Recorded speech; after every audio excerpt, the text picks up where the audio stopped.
Oh, morning, honorable members. First, let's just me apologize for us. We are just, because of the quorum, we're just waiting for one person who is just running late. Can we just give that, because we can't start. As any apologies, okay, we will talk about them when we are in the meeting. But she's running late, Honorable Siate. Yes, that's the one. She's running late, so sizoqala nje in the next, what's the time now? Yeah, ngathi angene siyaqala. Please.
Honorable members, I think because we are not going to be, for now, there are no decisions that we are then going to take.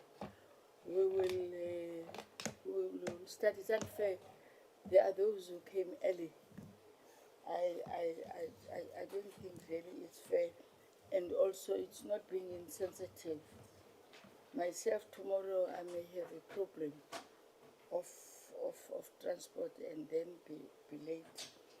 I would appreciate if the door can be. Is this room very hot? Okay.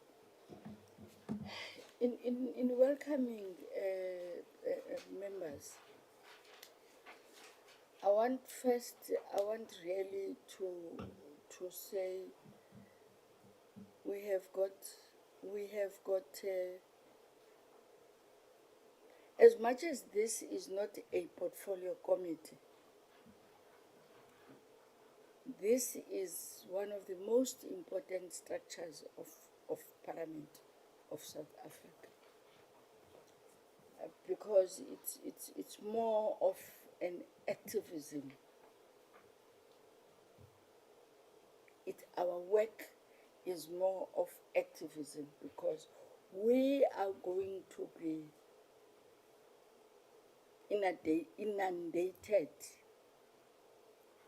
with structures outside Parliament that would like to have any interaction with us.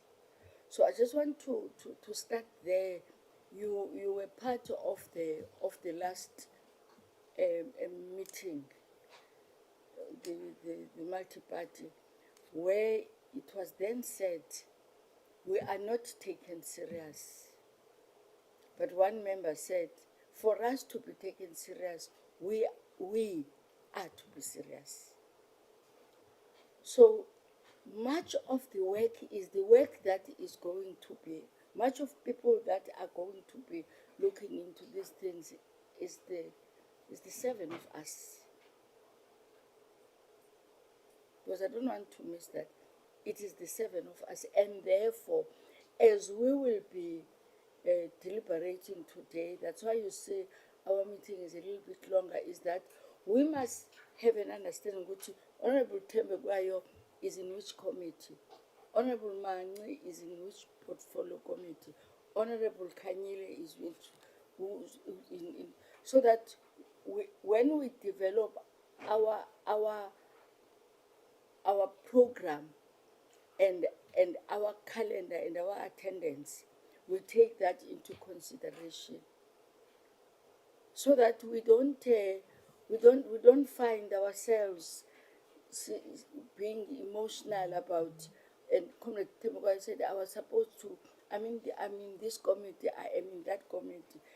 Yes, you are members of portfolio committees, but there is this that you have then been given as a responsibility.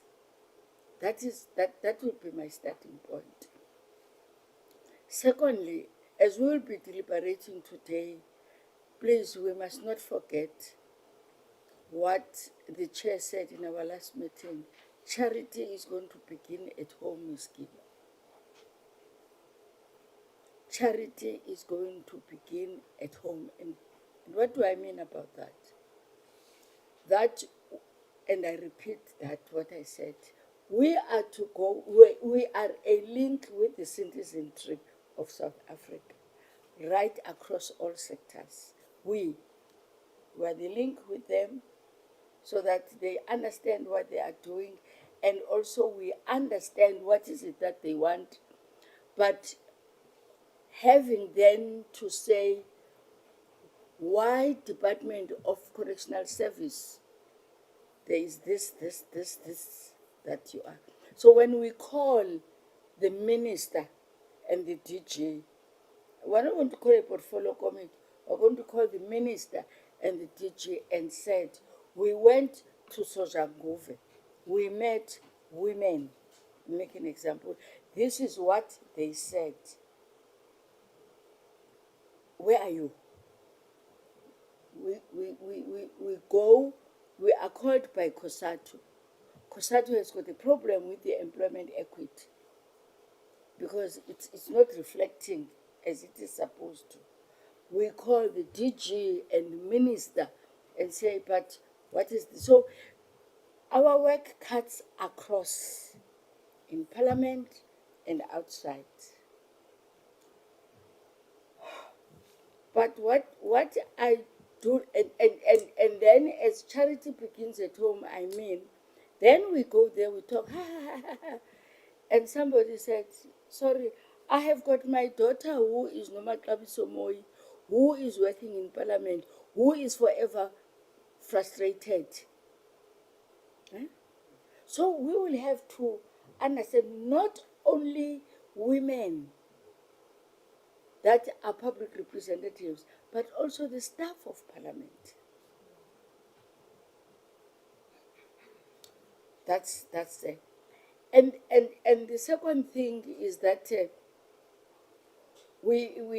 so that is the things that I just want us to, because from time to time we are going to brainstorm.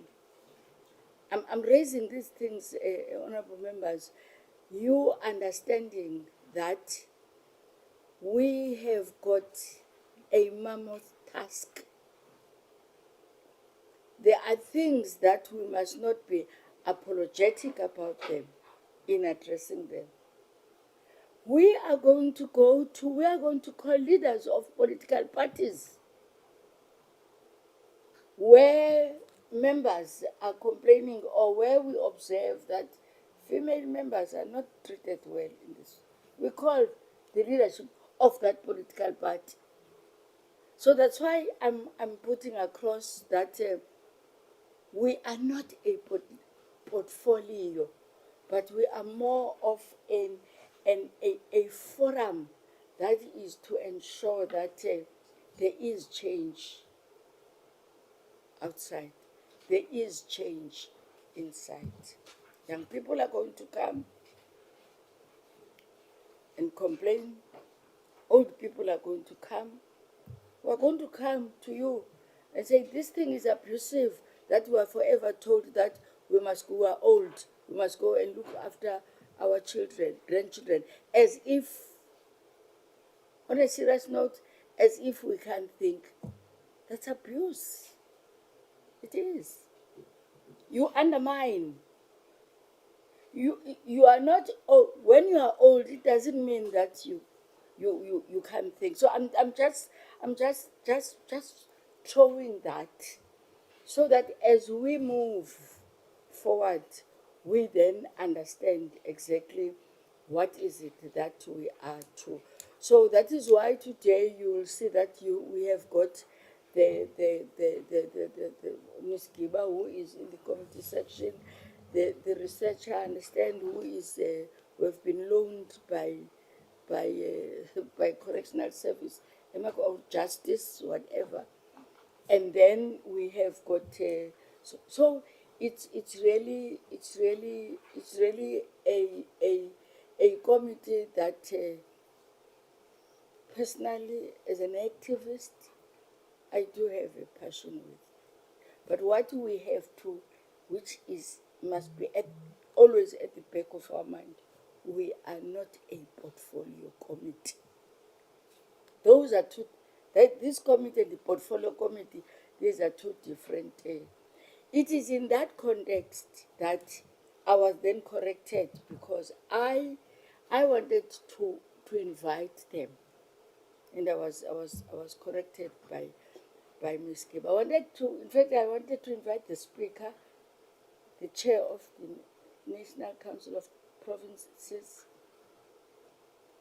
secretary to Parliament, chair of chairs. In fact, yesterday, Ms. Giba, when I was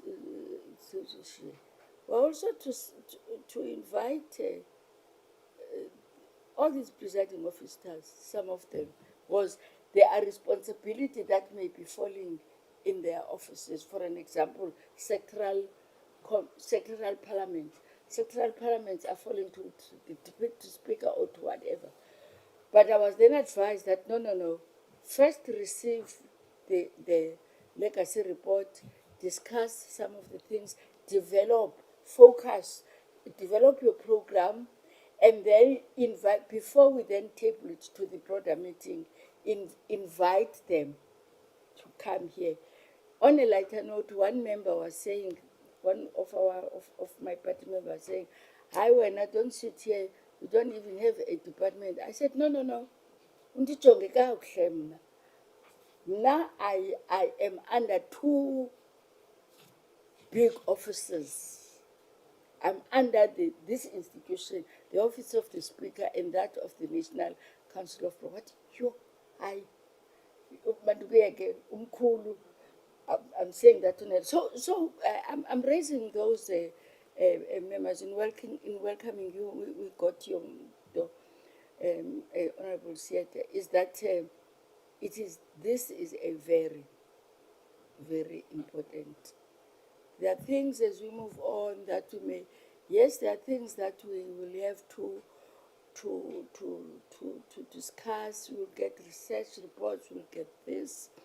But at the end, when we finish the term, we must be proud. Our legacy report must show that we were not all over. We were focused. Make an example. Up to the 9th for the whole of this year, what is it that we want to be focusing on? There's teenage pregnancy. I'm making an example. There's in the center, there's GBV, you can't, but there is, I'm making an example, there's teenage pregnancy. What is it that, what are the things, I will, as we move on, and fortunately we've got Dr. Tembekwayo here, who may also understand this thing that I will raise at the time. So we say, this year, this is what we want to do. Next year, these are the things. So that by the end, even the country must be able to say, oh, there is this committee led by these women. And it's not about us, it's about women, irrespective whether bathengisa ranking, whether they are judges, whether bangamalungu eParliament, whether bangabefundisi, all those sectors, whether they are in traditional leadership, all those factors. But there's one thing that in sitting down to give it to welcoming, there's one thing that we must also not forget, that we are not going to do this alone without talking with men. Because you can't talk about a girl child outside a boy child. That's welcoming. We got your message.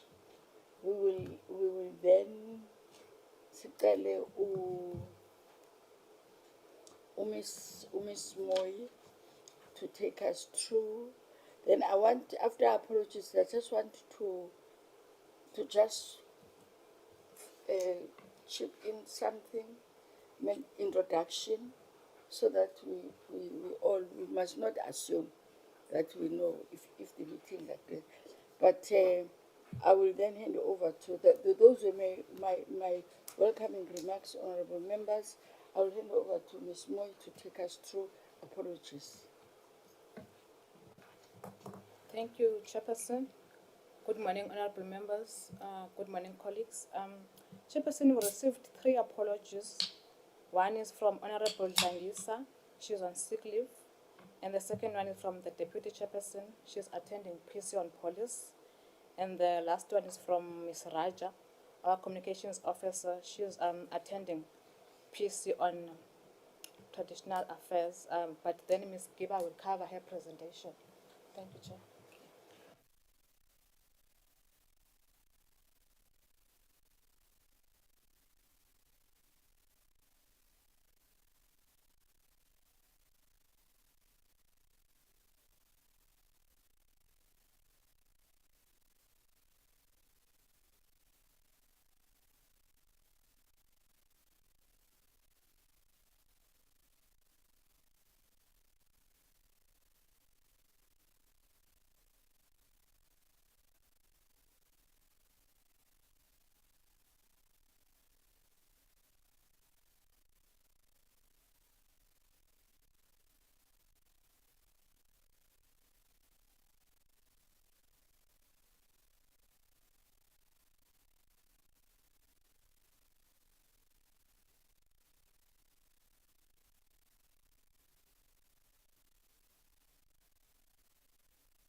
morning, Chair, honorable members, and everybody in this room.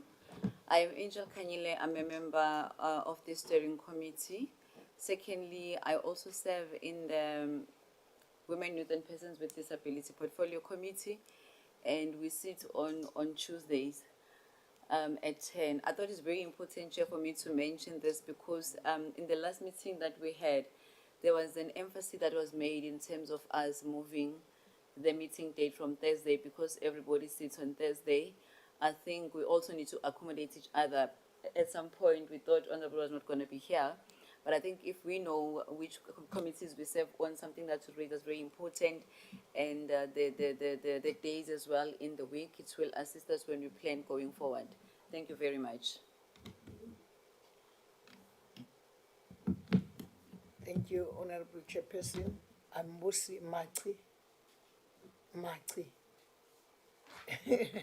Yeah, when others were failing to say Machi, they used to say Honorable Machi, because when you are saying Manchi, I'm just far away.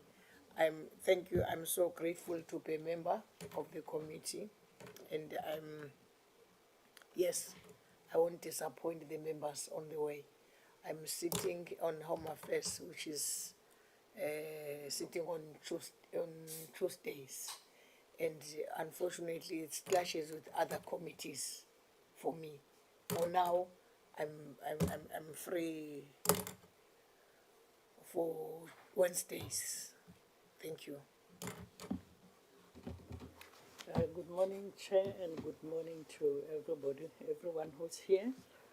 Dr. Susan Tembekwayo. I'm serving in this committee, but I would not have been here today. But I thought the chairperson is going to be so angry with me that I won't be able to face her. So I just put aside whatever I had to do, and I rendered some apology, understanding that it's our first meeting. And our first meeting, we have to move on and understand, because it puts up a way forward for the duration of 5 years in actual fact.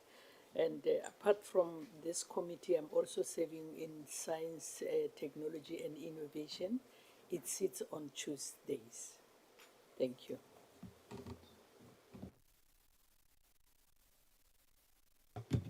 Oh, good morning, Honorable Chair, honorable members. My name is Olga Siate, and I sit in the trade industry and competition. We are very busy there. We sit every day until we do have some Thursdays where we are virtual, or we don't go, and then Chair has to attend to some other things.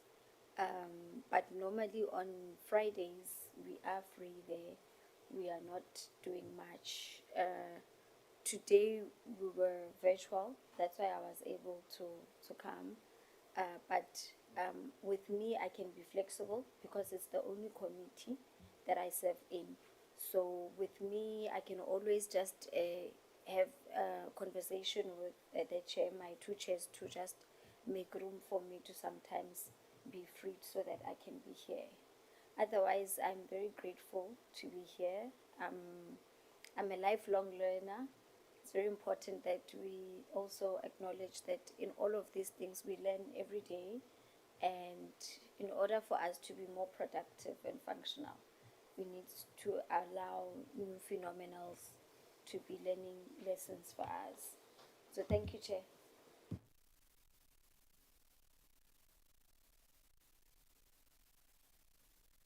Thank you very much, Chairperson, and a very good morning to all the honorable members. My name is Nomvula Giba. I'm the unit manager within the committee section, responsible for monitoring and leading the team that is supporting this committee. Thank you very much, Chair. Morning, Chairperson and honorable members. My name is Nadia Dolly. I am a senior researcher in the Parliamentary Research Unit, and my responsibility is to manage the researchers in the Justice and Security Cluster. I will explain when I do my presentation what kind of support as the research unit we will be able to provide to the Multi-Party Women's Caucus. Thank you. Good morning, Chairperson and honorable members. My name is Tembakazi Mpapela. I am the content advisor for this committee. Thank you. Good morning, Chair, and good morning to the honorable members and the colleagues. My name is Pelego Siabulela Mfuyo. I'm in the Office of the Speaker, directly working with the House Chairperson. I'm responsible for committee legislation and their programs, but especially to this visit here, I'm also responsible for sectoral parliaments. And thank you for having me. No, thank you very much.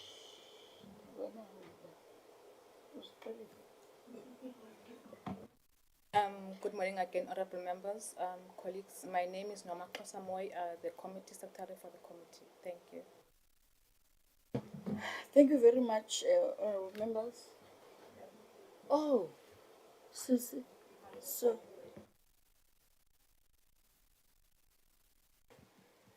Oh, good morning, everyone. My name is Zintle Khalek. Good morning, everyone. My name is Zintle Khalek. I'm the IFP researcher support, and yeah, looking forward to just learn more about the caucus, especially because I'm also passionate about women's things and youth. Who are the three ladies down there?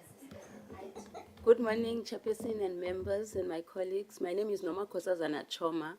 I'm the committee assistant for the Multi-Party Women's Caucus, working with Noma Xhosa. Thank you. Okay. The lady with the red jersey. Good morning, Chair. I'm a support team. I'm from Broadcast and AV Support. I'm an audiovisual technician. Asikuva, we can't hear you. We didn't hear her. Good morning, Chair and the members. I'm a support team. I'm from Broadcast and AV Support. I'm an audiovisual technician to give the support to the technical needs. But I'm not going to be here for the whole duration of the meeting. I'm Odwa Finga. Okay. Good morning, Chair and members. I'm Prudence Klutter and also from ICT Broadcasting Unit. We are streaming live on YouTube currently. Thank you. Thank you. No, thank you very much, honorable members, so that we don't... what time is plenary today? 3? Yes. Sure, it's not 2 o'clock. It's 3 o'clock. Oh, at times it Wednesday it's 2, at times it's okay, it's fine. We will then start, we'll start with Ms. Giba, who is to assist us in setting the tone in terms of our responsibilities. Over to you, Ms. Giba. Thank you very much, Chairperson. As I indicated earlier, that I lead a team that is supporting this specific committee from the committee section. I will start with the first colleague, which is allocated to support the committee, which is the content advisor in the name of Tembakazi Mpapela. And I will give a brief responsibility of the content advisor within this committee space. Tembakazi Mpapela is a content advisor, will be responsible for assisting this committee to develop its 5-year strategic plan and also to guide all oversight activities of this committee. As we all understand, Chair, that within a parliamentary term, each committee has got 5 years. Then within the 5-year space, it is the content advisor that will be leading the committee in terms of its oversight activities. That is why today as well, she is going to lead us into understanding what were the legacy issues from the previous parliament in order for this committee to draw up its own strategic plan. From that strategic plan, she should also be supporting you or guiding you in terms of drawing up your annual plan. Your annual plan will be derived from the review of your strategic plan. So annually, what will your program look like? And from that annual plan, she will also advise in terms of your quarterly plan, which will then be submitted to the House Chairperson for approval. Secondly, Tembagazi, as a content advisor, will also be responsible for making sure that all documentation of this committee are quality controlled in terms of your reports, in terms of your minutes, or any documents that are circulated to the members. She must make sure that they are properly aligned in terms of content as well as grammatically correct. So that is also her role.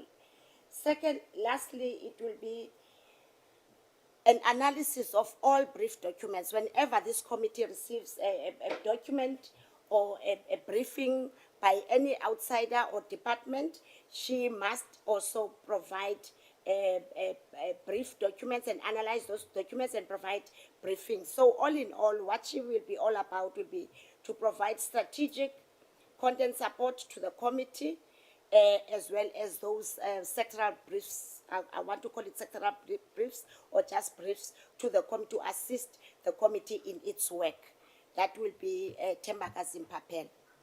If for any reason any member requires some information on a specific item or subject, she can be contacted, because content-wise, she will be the one who will be able to guide the committee in that space. Then I will move chairperson to the committee secretary of the committee. It's a new committee of the 7th Parliament. We have a stand-in committee secretary in the name Nomaxosa Mwai, until we have a permanent appointment. For now, she is a stand-in because of it's a new committee that has been recently established for the 7th Parliament. Nomaxosa in this committee will be mainly responsible for providing procedural advice to the chairperson as well as to the whole committee. Secondly, she will also be responsible for providing admin support. By procedural advice chairperson, I mean in terms of the rules, each and every committee is an extension of the House. So she must make sure that the committee is properly constituted whenever it starts, and also the proceedings within the committee are also aligned with the rules. As an extension of the House, the rules that apply to the House also apply within the committee space. So Nomaxosa will therefore, as a committee secretary, be responsible for that procedural advice. Secondly, Nomaxosa on admin support. Nomaxosa will develop your minutes as well as your reports, all the drafts that she will be writing and developing. She will be sharing with the chairperson first before those are then distributed to all the committee members.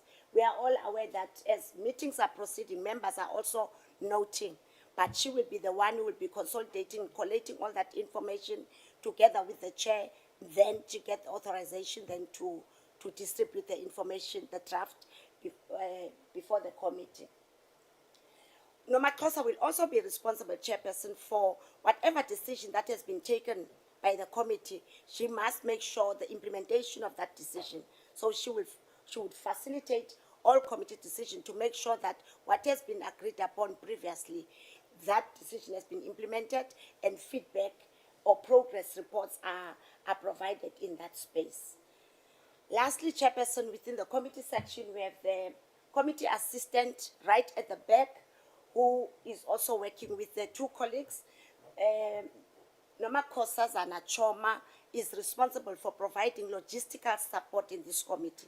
You will notice that she will go around with attendance registers. She's the one who will be identifying venues for meetings together with Nomaxosa. She will be the one who will be responsible for arranging your travel logistics and all other logistical matters, but she will be the one who will be responsible for that. I think from the committee section side, chairperson, I am done, unless there is a question, chairperson, with regard to my presentation. Thank you very much. Can I propose, so that can I propose that the process members will feel free, that we receive the two, the committee section and the research before and ask questions on those and put them aside and then receive the two, the content advisor and Pelekwa. Will that be fine? Just allow the researcher.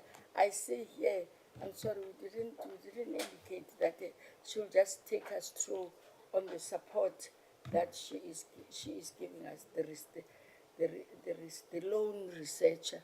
Hey, don't into siyayibolekwa apha. Kuse Hollywood, everybody is acting.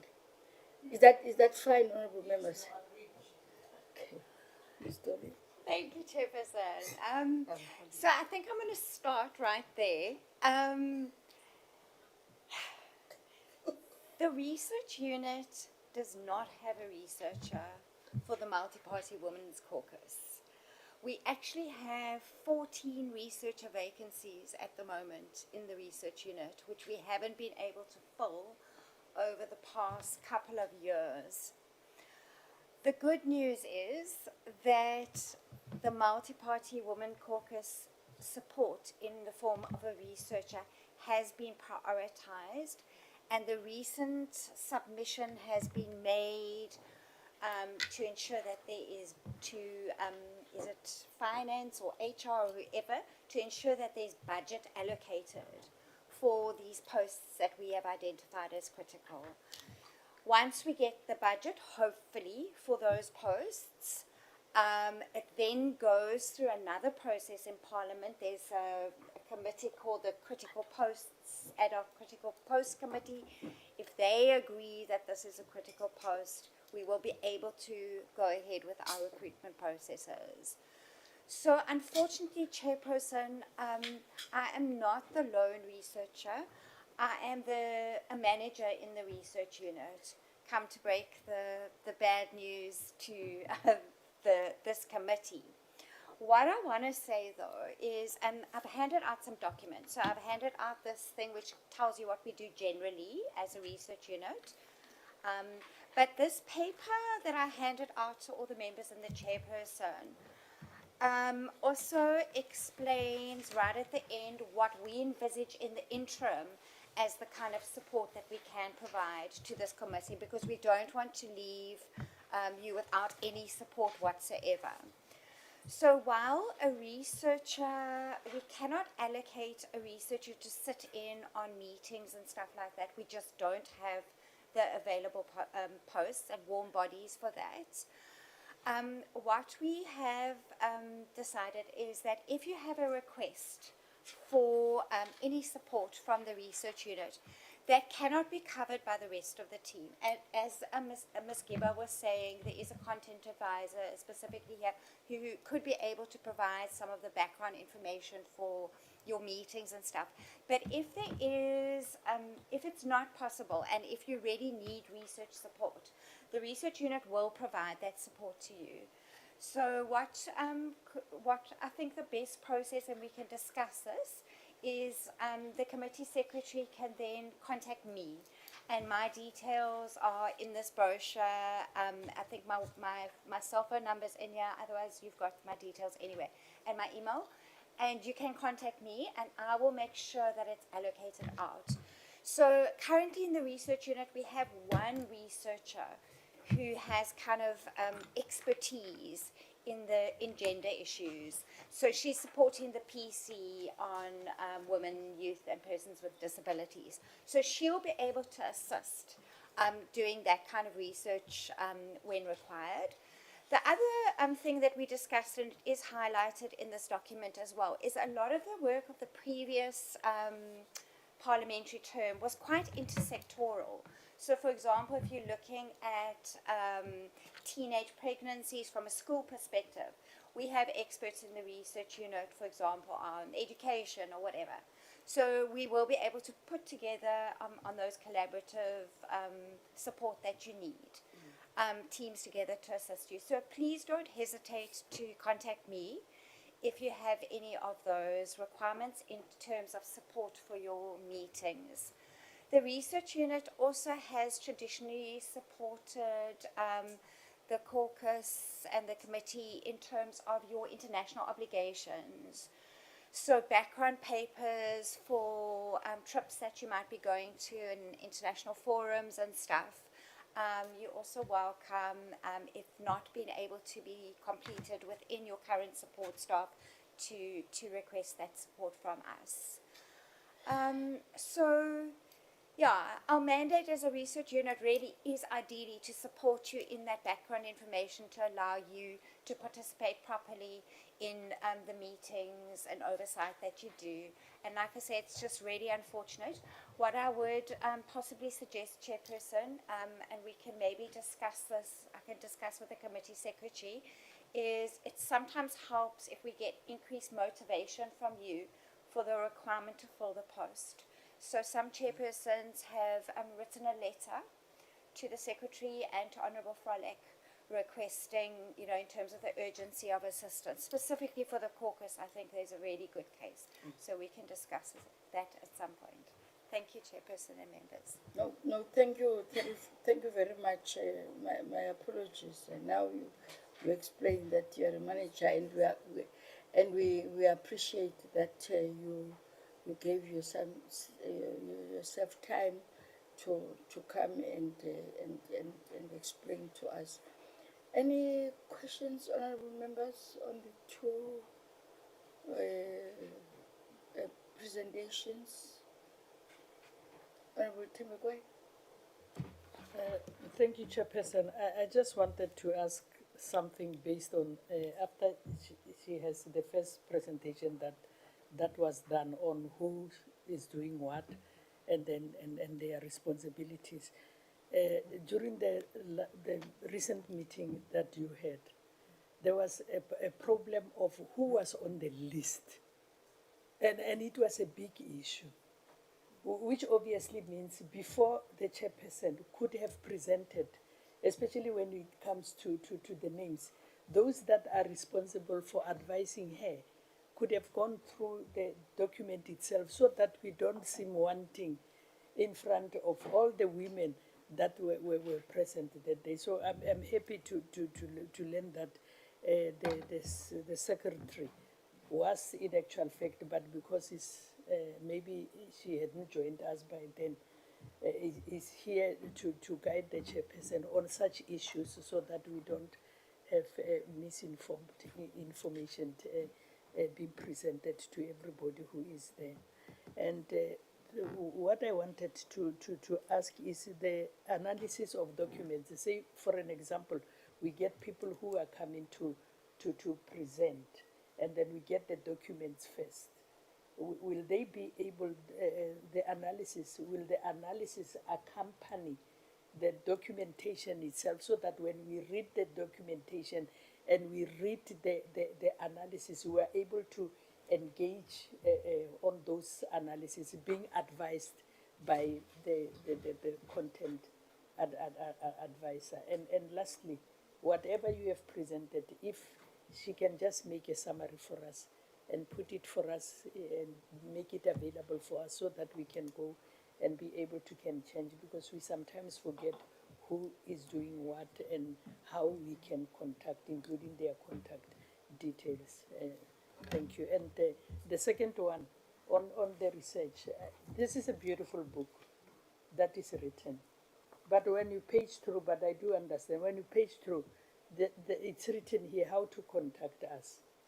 And under how to contact us, the very first, it's position vacant, and that is the chief research, the chief, or all those that are supposed to oversee the whole department of research is vacant. So can this, if it's possible, be addressed? We can't have people that are working, but there is nobody who is up there who is able to attend and control this information. Thank you. Thank you, Honourable Tembakwayo. Any other questions, comments? I will hand over to Ms. Giba. Oh, sorry.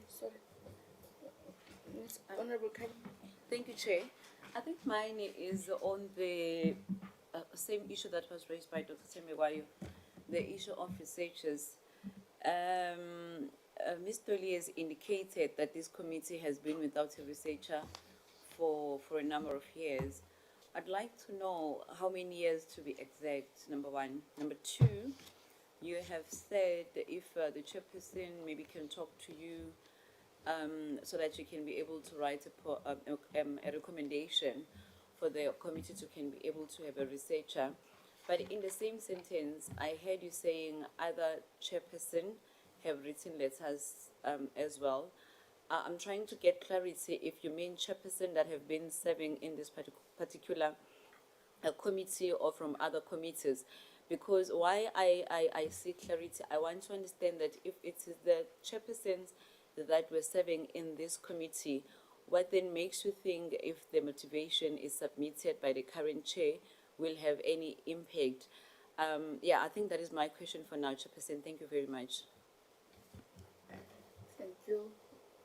All right, thank you, Chair. With regard to admin support by the committee secretariat, yes, Chairperson, we undertake to make sure that all the work of this committee is done properly and all loopholes are tightened properly, because there is sufficient support to do that.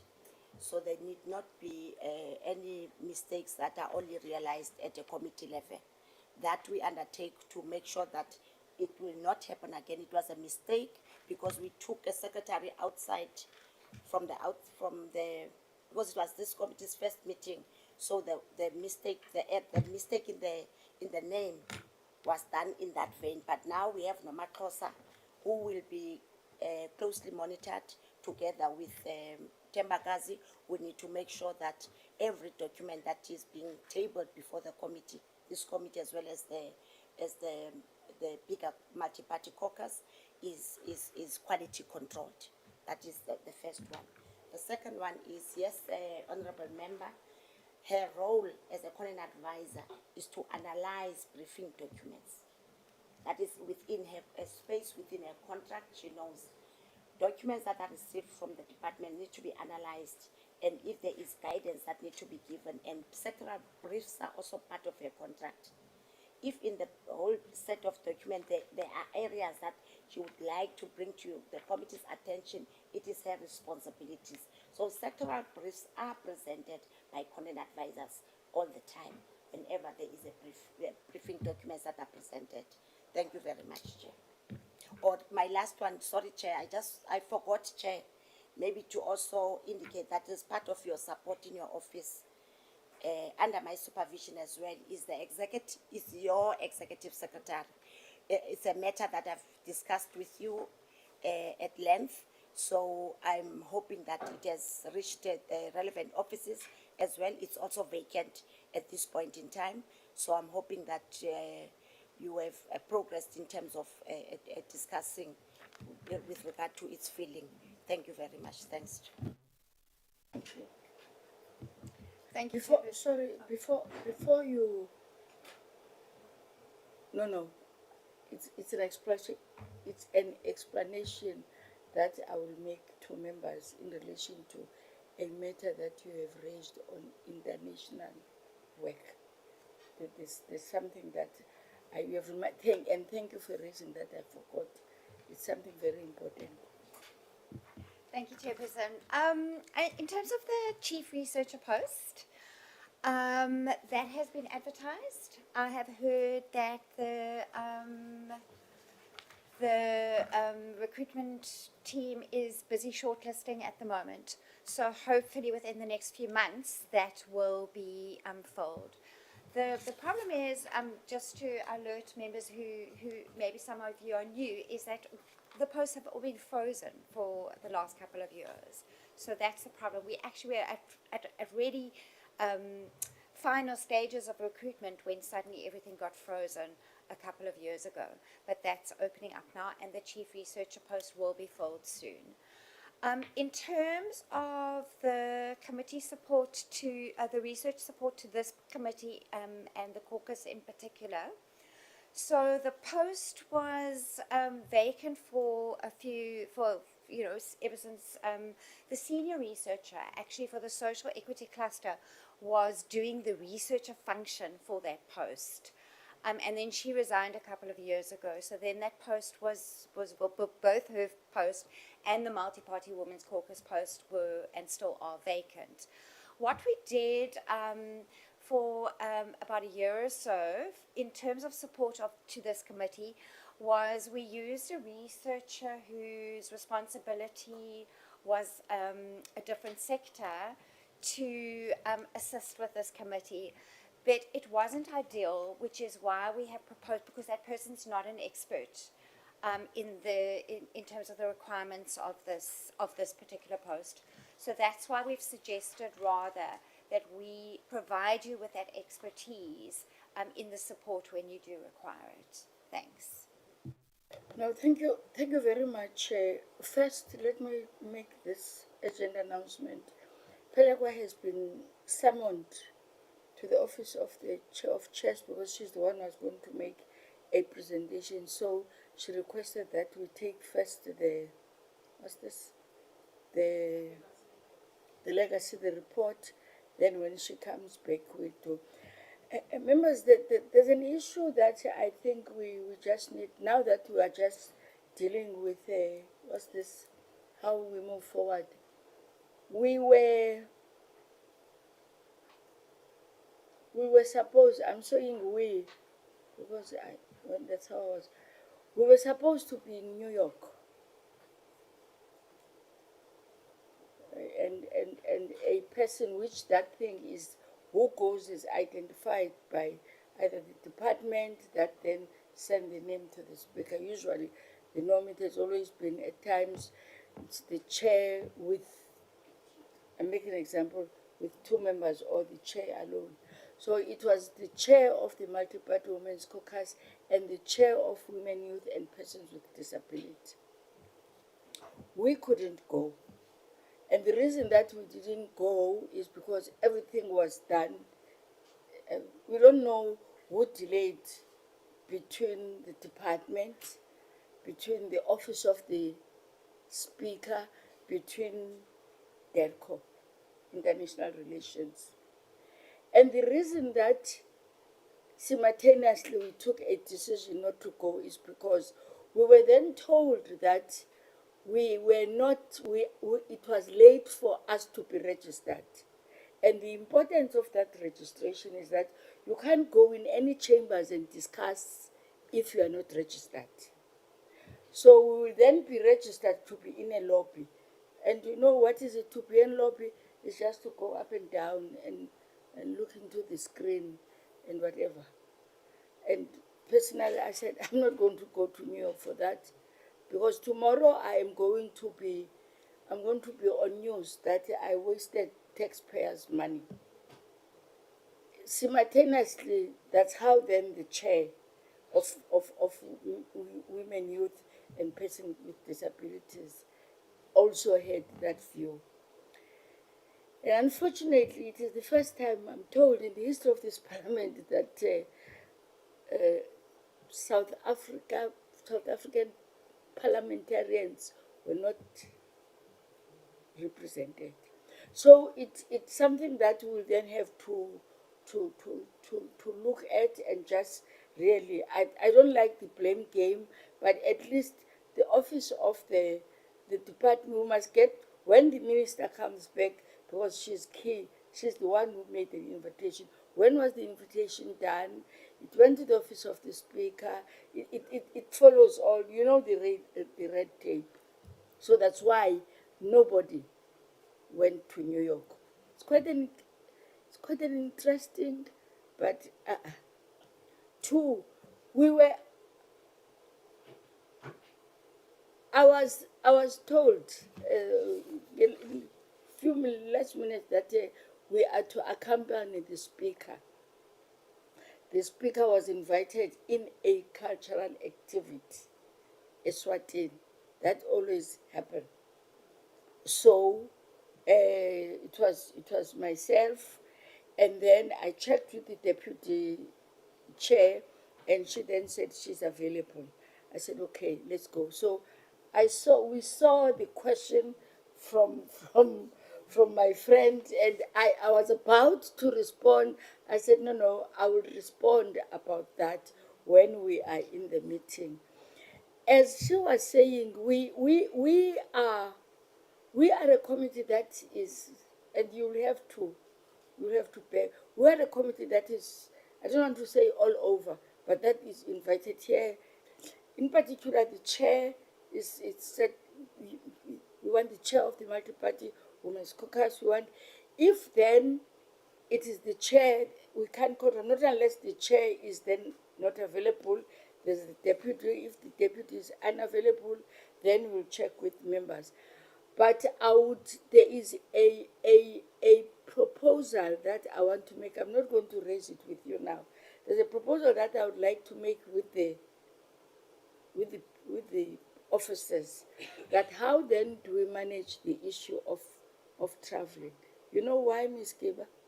It creates an animosity among members. Ufuna uhamba wedwa wena, chairperson. So I want to propose to them, although there is a time that it is only the chair that is invited to a particular, because in SADC there are, it's really. So you must know, honorable members, that you have accepted to be a member of the steering committee. So there are things that really are going to, in the country, in SADC, in Africa, in Europe. I don't want to talk about US, I don't want to go to those politics, but it is because in all countries there is that. So we will see how they're doing. But first, because I was lambasted very diplomatically by the speaker when I allowed a Sikh name to be elected in that meeting. He said, I will understand if how many times are you here? How do you allow that to happen? How do you allow it? You know, Dunjwa, that parliament is about rules. So this thing of which we are then, so I'm very, I don't like to be sorry.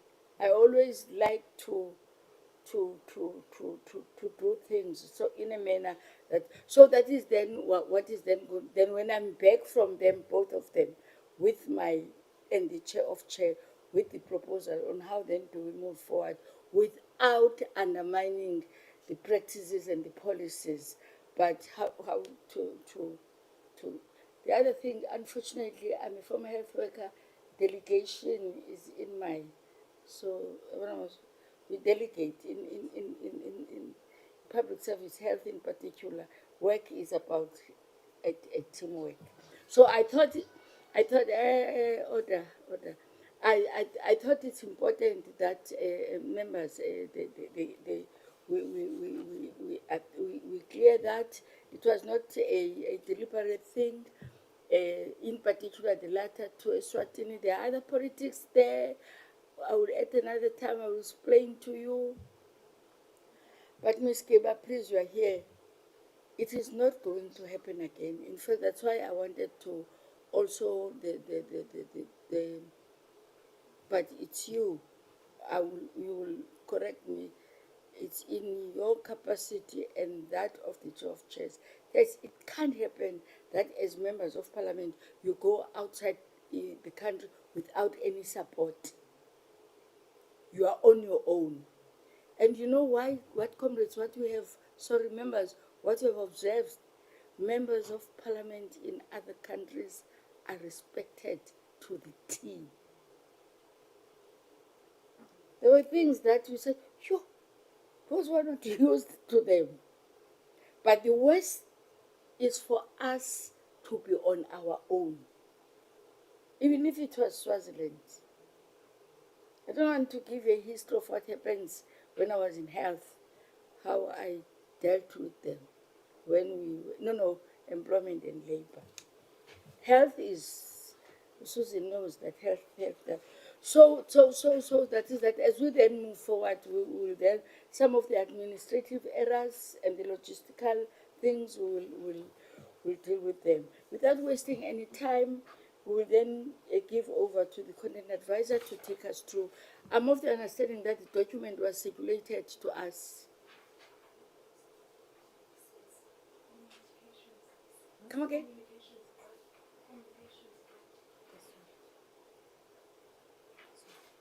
Oh, communication is, okay. Thank you, Chairperson. I will be brief on this one. My colleagues gave me this presentation just to indicate that as part of the work of the Parliament Communication Services, this unit provides communication and media support to this committee. So there is also an indication that of the kind of support that they provide. They draft media alerts or invitations to meetings, and they also are responsible for media statements following committee meetings. Like if the multi-caucus has met or the steering committee has met, then they will provide media statements communicating the resolutions or the discussions that happened in a particular committee meeting. They will also organize media interviews with the chairperson and organize media briefings and write articles on the Parliament's website and on the in-session book. We have an in-session internal publication within Parliament, so they will be also responsible for making sure that whenever there is a multi-caucus meeting, if there is information, then they would also publish it in that.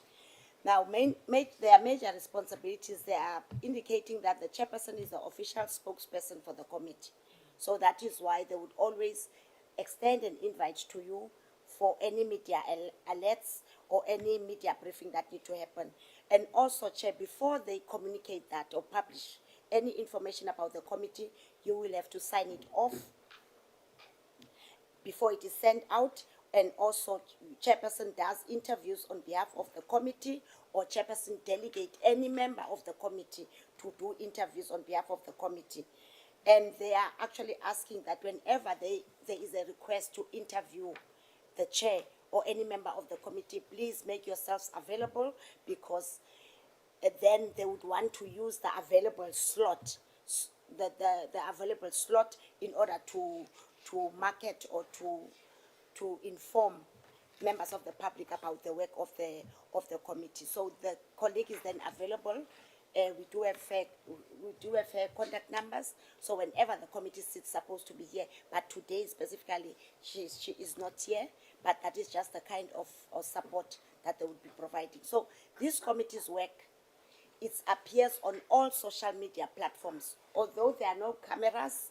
But the fact that there is that lady over there who's also from PCS, all the work of this committee also appears on social networks, social media platforms as well. Thank you very much, Chair. No, thank you very much, Ms. Kiva. I think that was to inform us on what is important is that it then means all of us must always be combat ready in terms of being delegated. If there is something, I'm making an example, youth within this, you are there. I'm just making an example. In science, what are we saying about the number of women that are in the science space and whatever? Dr. Tembekwa, unfortunately, is there. What are we saying about women? There's something that was in media.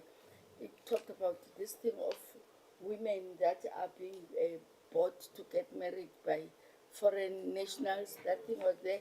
You are there. So I'm saying we must always be combat ready, as much as, yes, the spokesperson is the official spokesperson is the chair, but the chair will, if people, it is this matter, I will delegate somebody. No, thank you very much, Ms. Kiva, on that. Content advisor, over to you. Thank you, Chair. Good morning, honorable members. I've already indicated my name is Tembakazi Mbaphela. I'm going to take the members through the the legacy report of the last term program. With your permission, Chair, allow me not to go through the legacy report, but let me rather zoom in on issues contained in that legacy report. The legacy report was circulated to the members, so I'm gonna just summarize instead of going page by page, with your permission, of course, Chair. Yes, in fact, that's my understanding, that we were given the report on time, so you will talk to it. Okay, thank you. As a way of introduction, I would like to start by informing the members what the Multi-Party Women's Caucus is. And the Multi-Party Women's Caucus is a joint committee, a structure established in terms of joint rules, and is comprised of all women members of parliament from both the National Assembly and the NCOP, including the members of the executive. The chairperson of the Multi-Party Women's Caucus, as we all know, is elected from the majority party, and the deputy is elected from the opposition parties. The multi-party is managed by the steering committee, which is this committee, which is made up of 5 elected members in addition to the chairperson and the deputy chair. What is the mandate of the Multi-Party Women's Caucus? The Multi-Party Women's Caucus has no oversight over the executive. It only works as a social activism structure that functions as an advisory and consultative board by representing the specific interests and concerns of women parliamentarians, promoting the discussion of women's issues in parliament. It can also make submissions to portfolio and select committees charged with oversight over women's issues, either at the request of those committees or on its own initiative. The Multi-Party Women's Caucus is also mandated to deepen the work of parliamentary work and its activities by introducing a gender perspective to parliamentary work. The Multi-Party Women's Caucus also engages on development and empowerment issues with similar structures beyond inside and outside parliament, and female members from other parliaments, both continentally and internationally. The Multi-Party Women's Caucus is also mandated to consider any matter referred to it by either the National Assembly or the NCOP. The allocated time slot. For the past 2 terms, the Multi-Party Women's Caucus, when I say the Multi-Party Women's Caucus, I mean the full caucus where all members are attending, not the steering committee. It has been allocated to meet 1 Thursday per month to conduct its activities. The steering committee was able to meet regularly, but most of the time it used to utilize the lunch hour or in the evening during the virtual platforms. The Multi-Party Women's Focus Areas. At the beginning of each term, the Multi-Party Women's Caucus will sit and identify the focus areas for the term, which can be divided into annual focus areas. The past Multi-Party Women's Caucus decided on 4 broad focus areas, and each broad focus area had various activities built within. The broad focus areas identified in the last term, the first one was women, justice and security. The one was women in politics. The third one, women, health and education. And the fourth one was women and economy. Under women, justice and security, women, security and justice, the areas of focus, the first one was the gender-based violence and femicide, which was identified as a priority for the term. And the activities include lobbying for an ad hoc committee to oversee the implementation of the National Strategic Plan.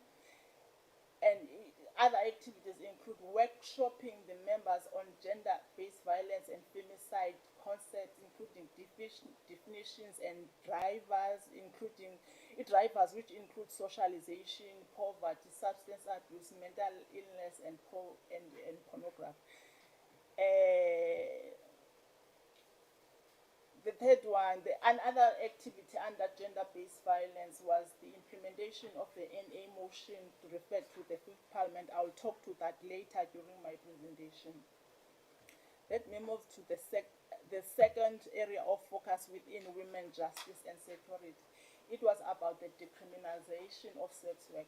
The decriminalization of sex work was a project that was done during the fifth term, and the fifth multi-party women's caucus had referred it to the sixth parliament so that they can continue with it. I'll also talk to that later in my presentation. As well as under women justice and security, it was to work with women in vulnerable sectors of employment, about women within the LGBTQIA+ community and maintenance and related issues.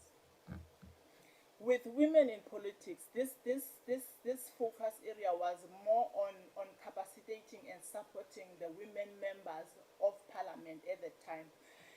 And it was about capacity buildings for women parliamentarians, as well as empowering members to be proactive in their various political parties.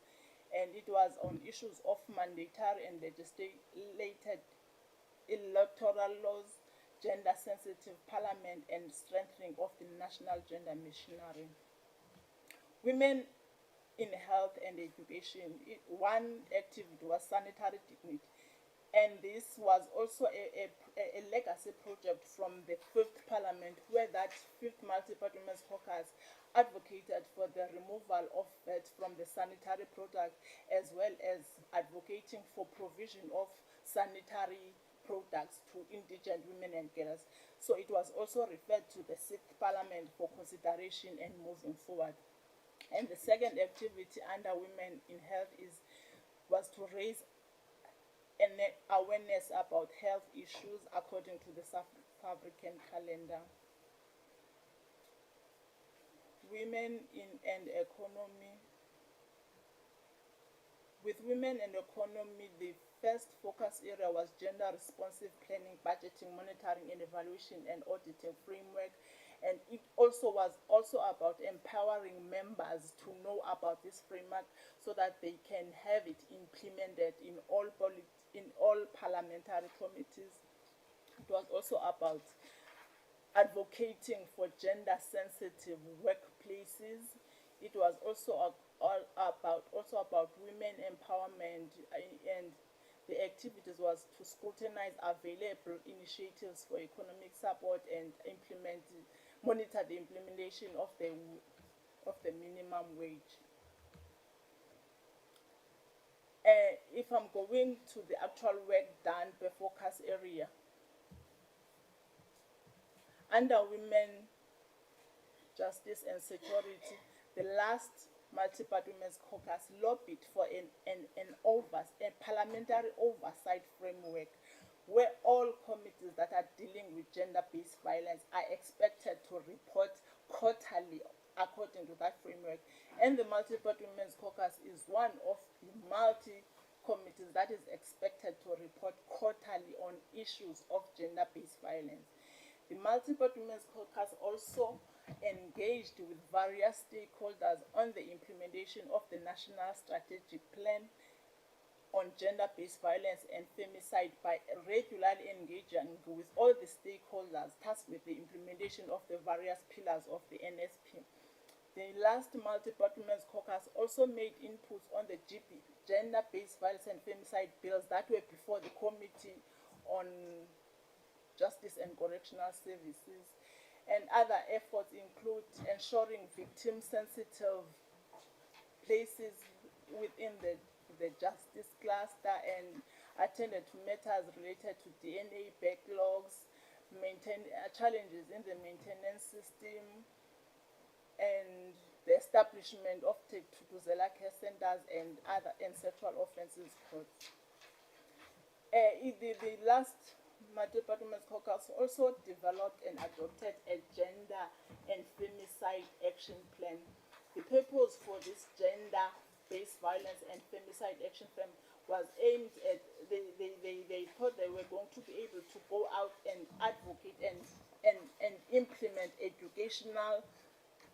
campaigns to communities, empowering them about the gender-based violence laws, the available programs, as well as the resources available for victims of gender-based violence and femicide. With regards to the decriminalization of sex work, the last multiple women's caucus did not do anything related to the decriminalization of sex work, because when they were considering it became, there were reports that the Department of Justice and Correctional Services was currently undertaking some work on sex work, and the aim was that they are going to submit a bill regarding sex work in Parliament. So the previous committee decided that they would rather wait and input after the bill has been introduced to Parliament, after engaging with stakeholders on sex work. With regards to women in politics, as I've said, this was more on supporting the current members of Parliament. And under these focus areas, they conducted an introductory workshop on gender-responsive planning, on gender-responsive planning, budgeting, monitoring, evaluation, and auditing framework to empower members about this framework. And the members during the last term had issues regarding the PAMED medical aid scheme, in that it was not taking into consideration the sexual and reproductive health needs of young women in cases of morning pills and other issues. So the last multi-parliament caucus tried to intervene by having engagements with PAMED medical aid scheme. Also on the issue of legislated quotas, the multi-party women's caucus, acknowledging that there are no mandated legislated quotas, but it constantly encourage members to advocate in their political parties for them to adopt programs to increase the number of women in party lists for legislatures and municipal councils. The committee also engaged with the Department of Women and Persons with Disabilities about the efforts to review and strengthen the national gender machinery. With women health and education, the committee engaged with the department, requesting an update about the challenges facing various provinces in provision of sanitary products to indigent young women. It also engaged with the Statistics SA and Department of Health about the state of women's health in South Africa.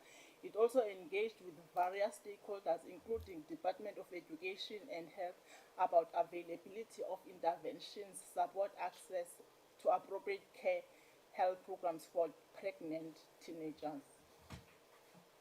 Women and economy, I've already spoken to gender responsive planning. With regards to women and economy, as from the Fifth Parliament, the Multi-Parliament Caucus was always advocating that the people who are developing and producing the sanitary products should be women. So during this term, it required an update from the Department of Women whether the producers of sanitary products are indeed women, because it was saying men should not benefit in a product that is solely meant for men, while there are women who are capable and can produce the products. Under women and economy as well, the Multi-Parliament Caucus constantly lobbied for the implementation of the 40% set aside in favor of women and women-owned business in all government documents for all the governments that were appearing before the committee. And it also encouraged women members to ensure that they look into this in their various committees. The committee also engaged with the Department of Women, Youth and Persons with Disabilities on the establishment of a cooperative banking institution for women, youth and persons with disabilities.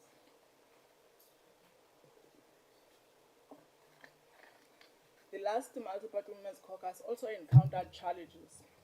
One of the major challenges that committee faced was poor attendance of activities by women members of Parliament.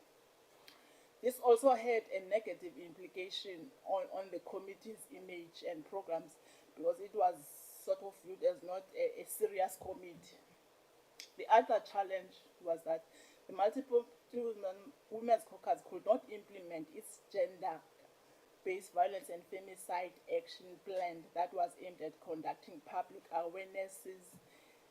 And this was related to the fact that the multi-party women's caucus has no oversight function, and as such, this did not materialize.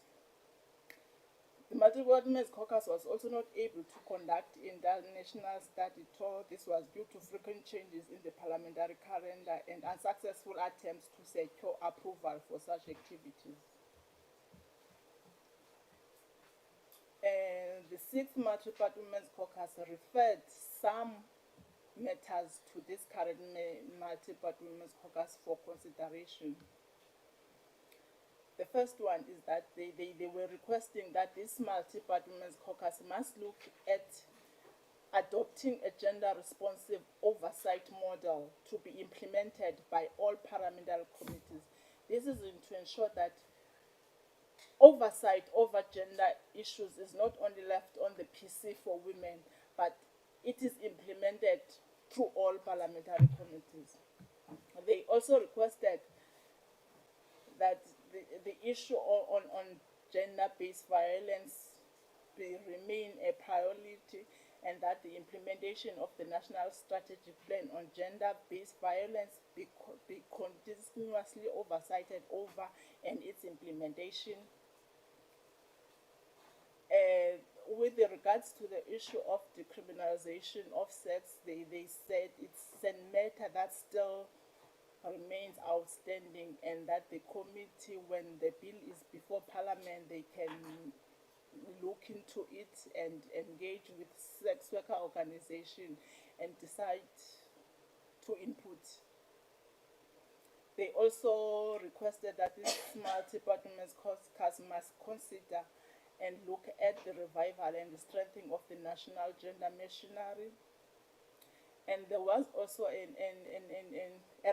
request that there must be more improved relations with the provincial legislatures as well as the municipal councils in all matters that concern women.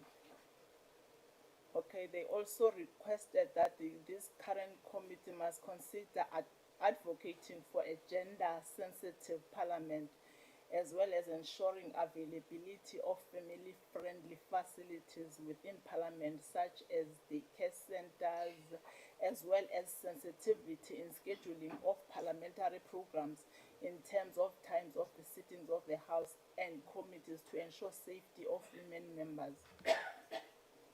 Continuation, to lobby and advocate for policies that are both gender and youth responsive to cater for the young members of parliament, and especially in terms of taxation and provision of medical aids.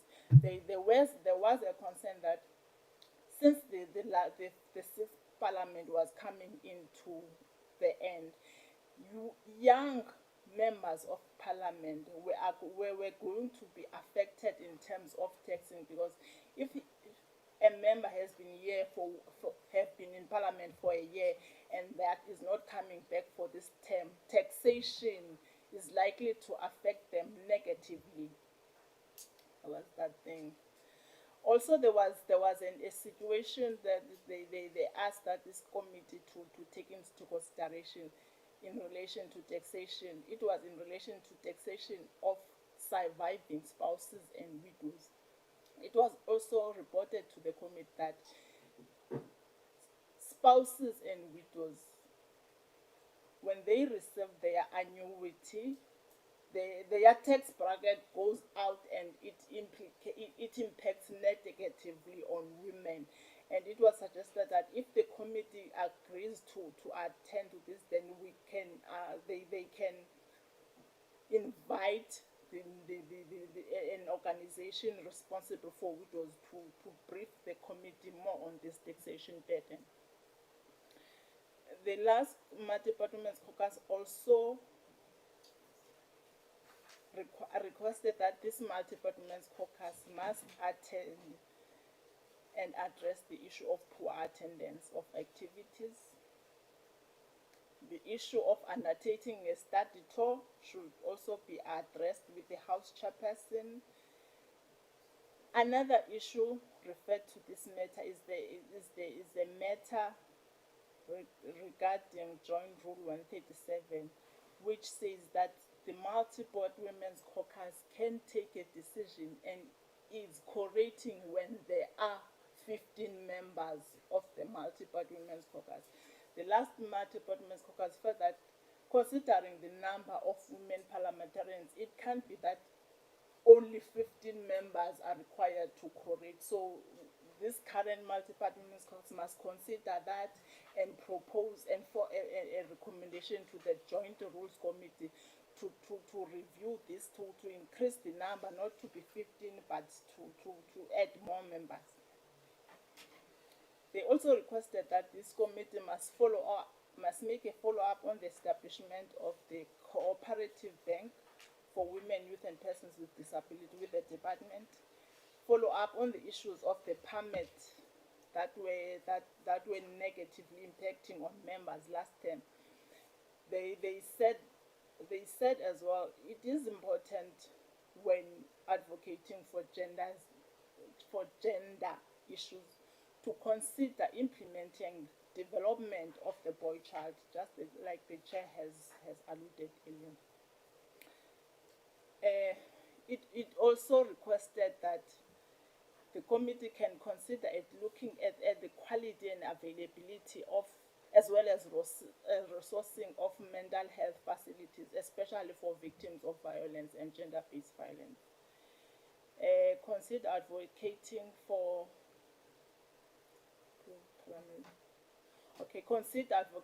an improved parliamentary mechanism to determine how international agreements and commitments impact on policies and legislation, as well as this was based on the issue that some members of the multiple women's caucus were members of the SADC, some were members of the PEP, but there was no synergy.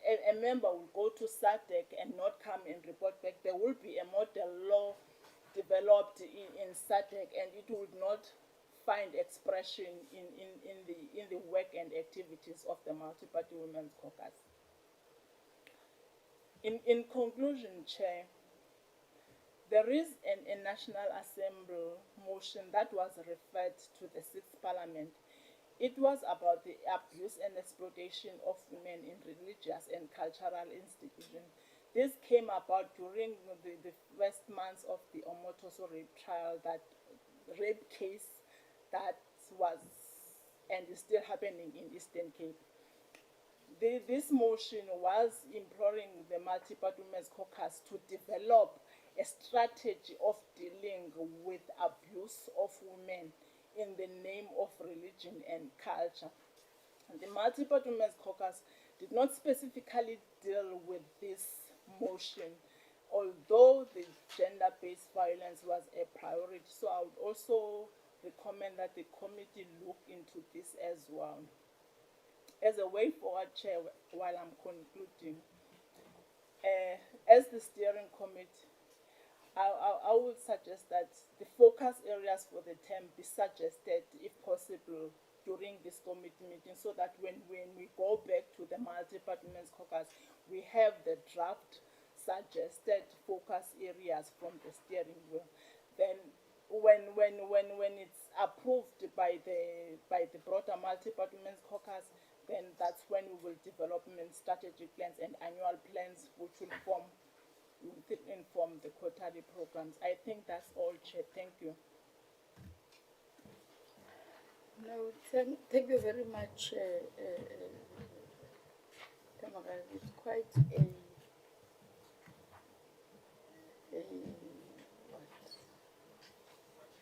empowering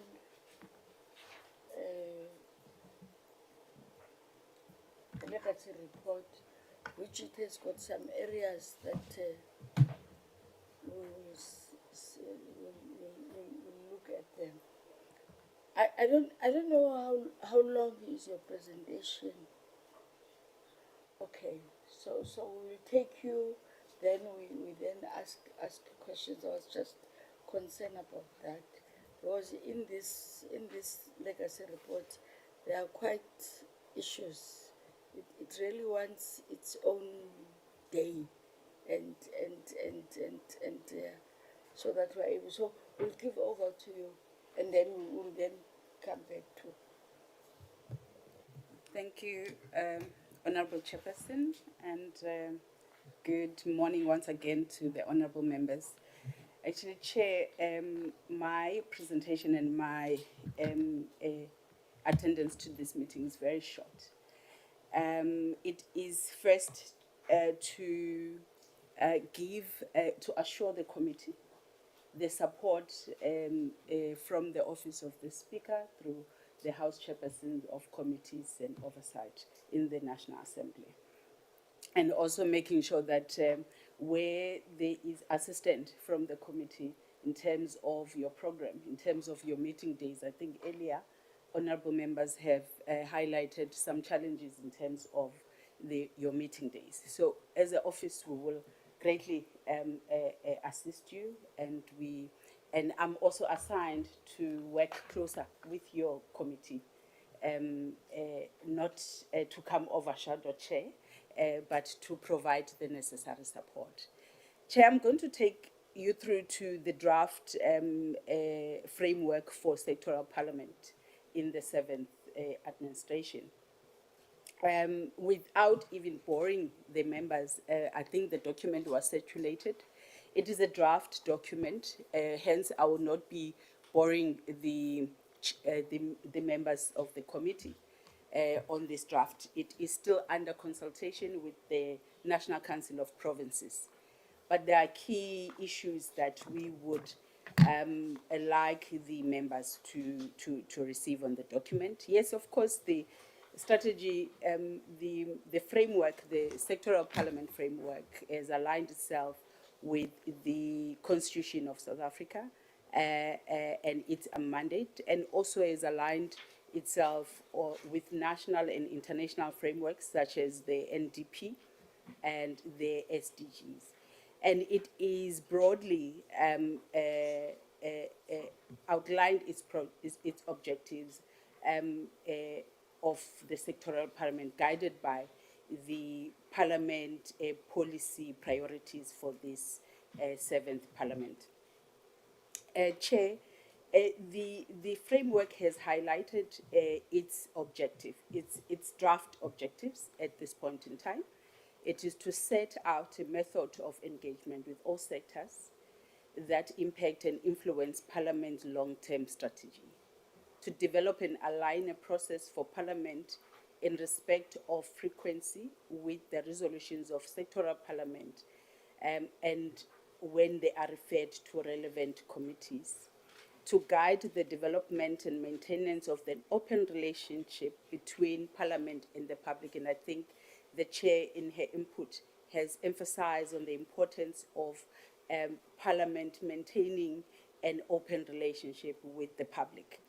Also to develop and promote a good understanding of sector needs, interests and expectations, to provide guidelines and best practices on how sectoral parliaments could be programmed and implemented, taking lessons from the past sectoral parliaments, and where we see the gaps, we try and enhance those gaps, to determine an overarching policy priorities for sectoral parliament in the 7th administration, to build a collaborative and stakeholder-centric parliament that ensures the participation of public in decision-making process, and also, not least, to create a collaboration and a coordination between Parliament and sectoral parliaments with a view of ensuring effective and efficient public participation and oversight.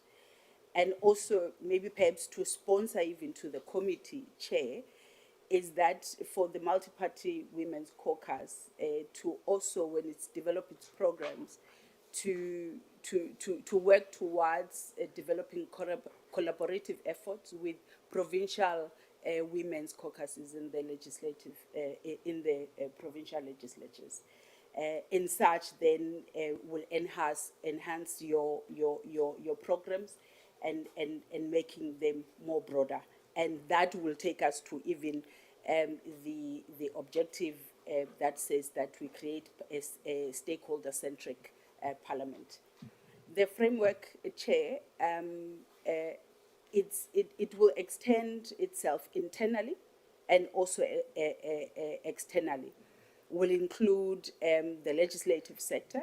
Also, we are looking forward in working with the public and civil society organizations, institutions supporting constitutional democracy, academic research, and other institutions, and also international partners. In this proposal, honorable members, we have identified that during this seventh administration, we focus on women's parliament, which it will include as well persons living with disabilities, because many year times these are the persons that in our programs we always found that we leave them behind. And also we want to focus as well on the youth parliament. Also, there is what you members would recall the National Men's Parliament. There's an intention of also bringing the National Men's Parliament an effective collaborative program. Currently, it is run and it is managed more by SANEC, collaborated with Parliament. But however, the footnote of Parliament is not really felt in the organizing and planning and even putting topics that honorable members would like to make sure that the men's parliament is seized with or is focused on. Also, we propose that we have a children's parliament, where also we take issues of children important and also find an activist parliament that is felt by the public in addressing the issues of children. Not least in this proposed framework, Chair, we speak of climate parliament.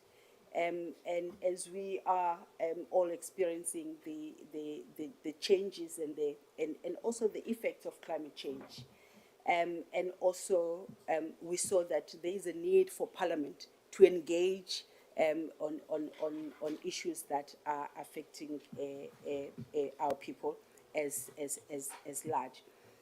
Also, going further on this proposal, Chair, it has outlined the processing of reports. We're sitting in this seventh administration, Chair, where we are challenged in accessing those reports of previous of sectoral parliaments. So it is important that in this framework we outline the processing of the reports. We have outlined a step in handling sectoral parliaments report.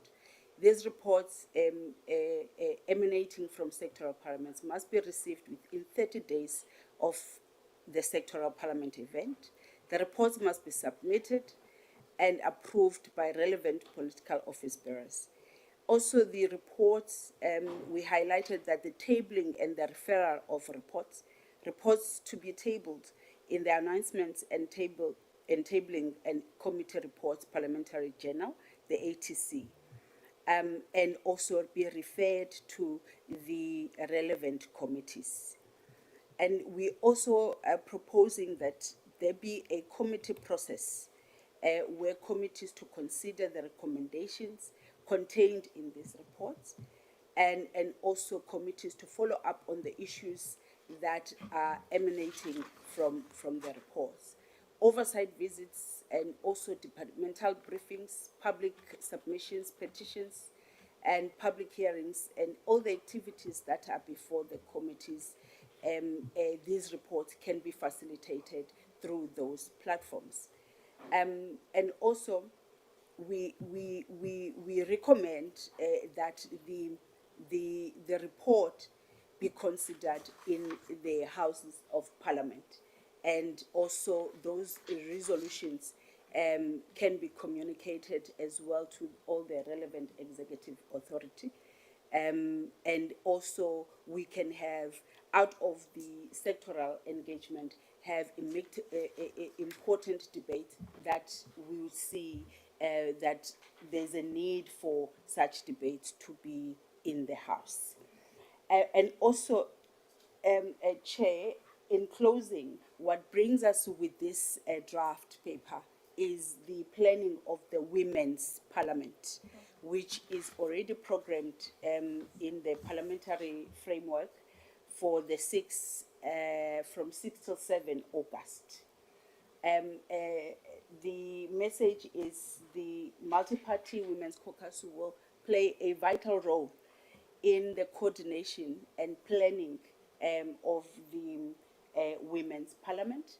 And also, what brings us also here, whilst the committee is on its initial stages in developing its year plan, quarterly plan, is to take into account the work of the Women's Parliament, the topics that the research and the content support, together with the support of the sectoral parliament in the offices of the Speaker and the Chair of the Council, to work together and develop and craft an effective and impactful program. And also that program is, it will be then be the program of Parliament, driven by the Women's Parliament. Also, a chair, that the committee will then play a role in identifying a task team. I almost said a steering committee, a task team for the Women's Parliament.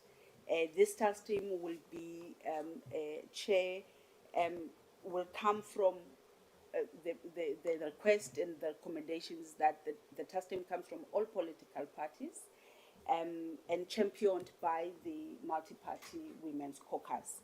And it will be seized with the daily plannings and also the conceptualization of the program, and develop and also come up with build-up programs towards the Women's Parliament. The build-up programs also are recommended that can be through roundtables, through webinars, where as Parliament and our committees led by the multi-party Women's Caucus can find such platforms to be more effective in engaging on issues of women. That, in a nutshell, Chair, it is my presentation on the sectoral parliament. Thank you. Thank you very much, Miss. I want to do something that I usually don't do when I'm chairing a meeting. Because thank you, Mr. Mfu, because I want then members to input on that. It's very short. As I am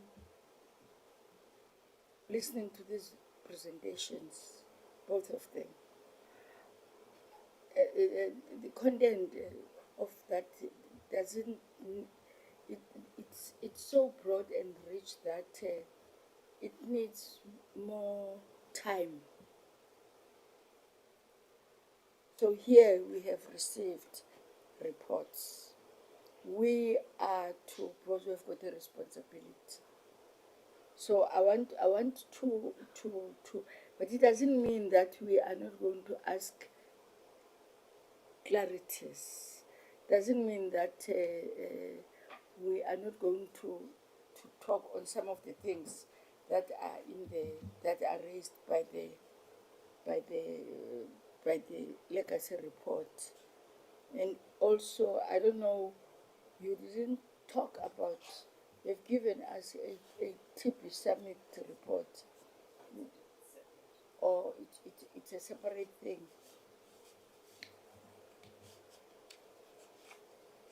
why don't you briefly give us that so that when we then talk, we then talk on all the things. Thank you, Chair.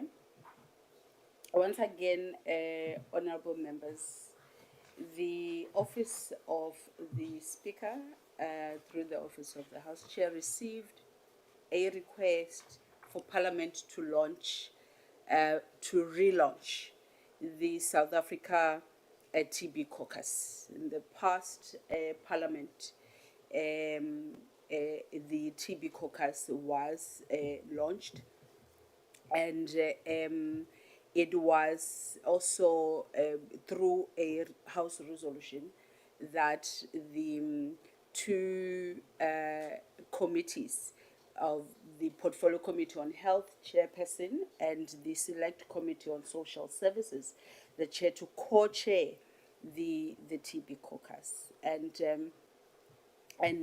that was in the 6th administration. In the 7th administration, honourable members, the request has been brought before the Multi-Party Women's Caucus. In coordinating and playing a coordinating role and work with the two committees. What was learned in the previous parliament is that the committees, because they focus on their primary mandate of legislation and other matters, such programs then were left behind, and also where I think when I read the report, is that there was no much work done on the past parliament. It is therefore requested that the Multi-Party Women's Caucus coordinate the work and come up with the programs that deal with the TB, and work in collaboration with the two committees. So the chairpersons of these three committees, the Multi-Party and the Portfolio Committee on Health and the Select Committee, would then be expected to meet and find the mechanism of dealing with the issues of the TB Caucus. But however, the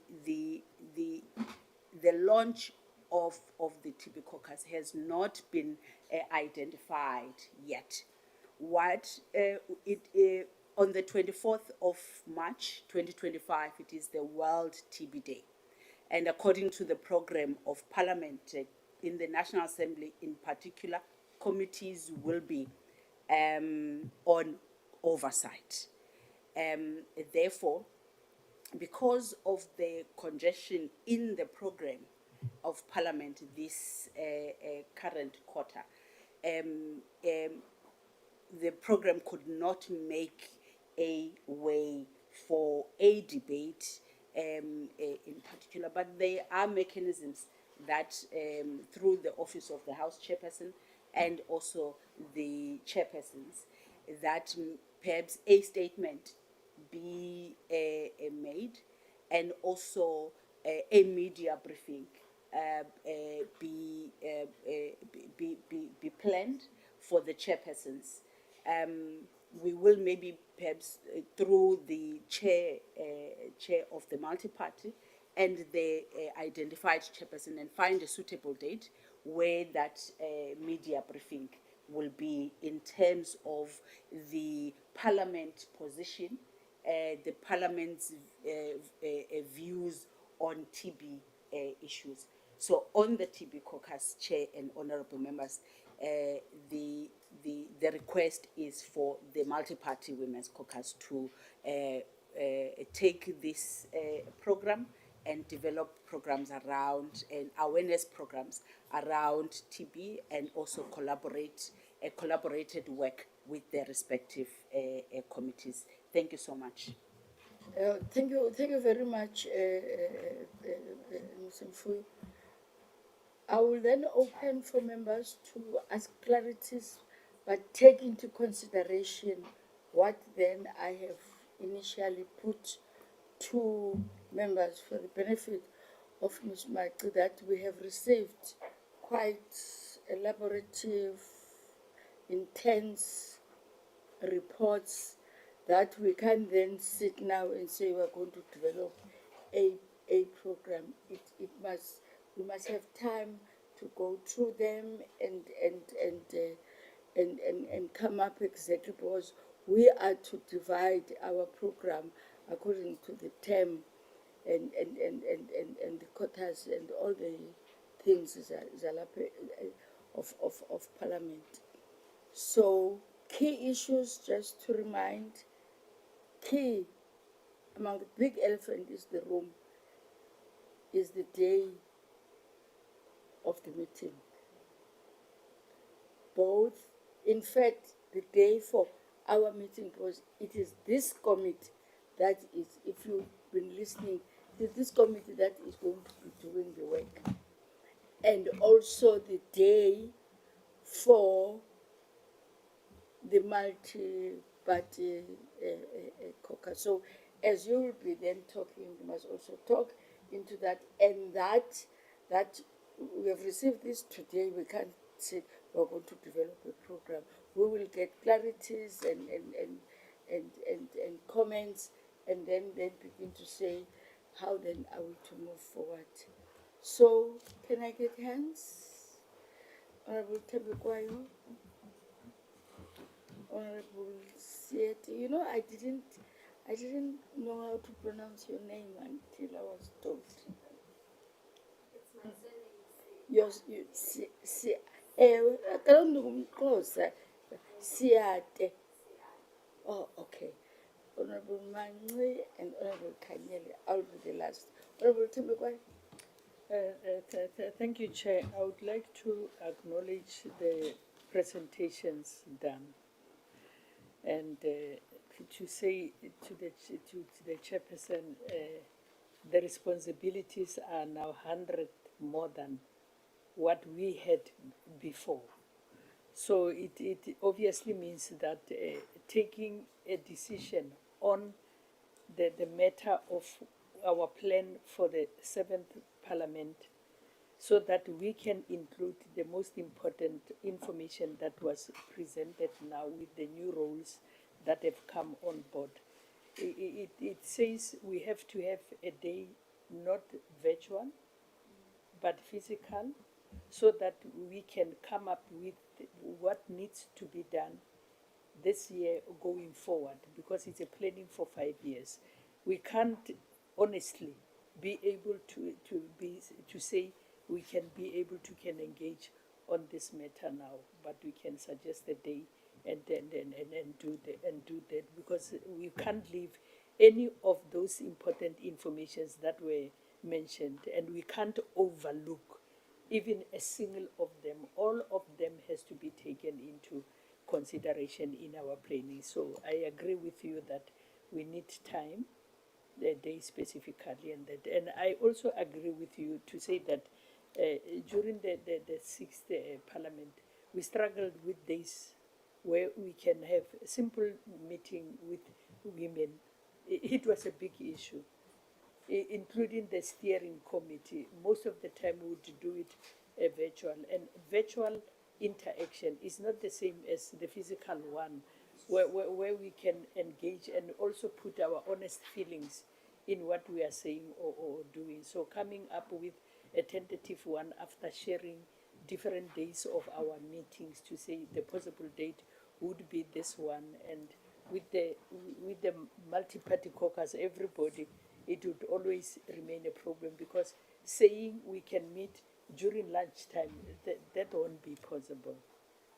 We need a specific day and time where the whole thing can take place. And just to say, in the presentation that you had of the legacy, on page 5, where you talked about, where you briefed us on matters that require follow-up in the 7th Parliament. Mine ends only with the review of the joint rule 137, and there was a continuation, like for an example, following up on cooperative bank and permit and so on and so on. It's very important, but it's not part and parcel, even though I know it's included in the presentation that is done, but we need such a summary to can help us on what do we choose, what we make as our priority for the seventh parliament. Thank you. Thank you, Chair. Thank you, Honorable Said. Okay, thanks, Chair. Let me also agree with your views that we need to process a lot of this information that was provided. Yeah, that we need to process a lot of information so that we are able to ask sufficiently what needs to be asked, having gone the processing of the information.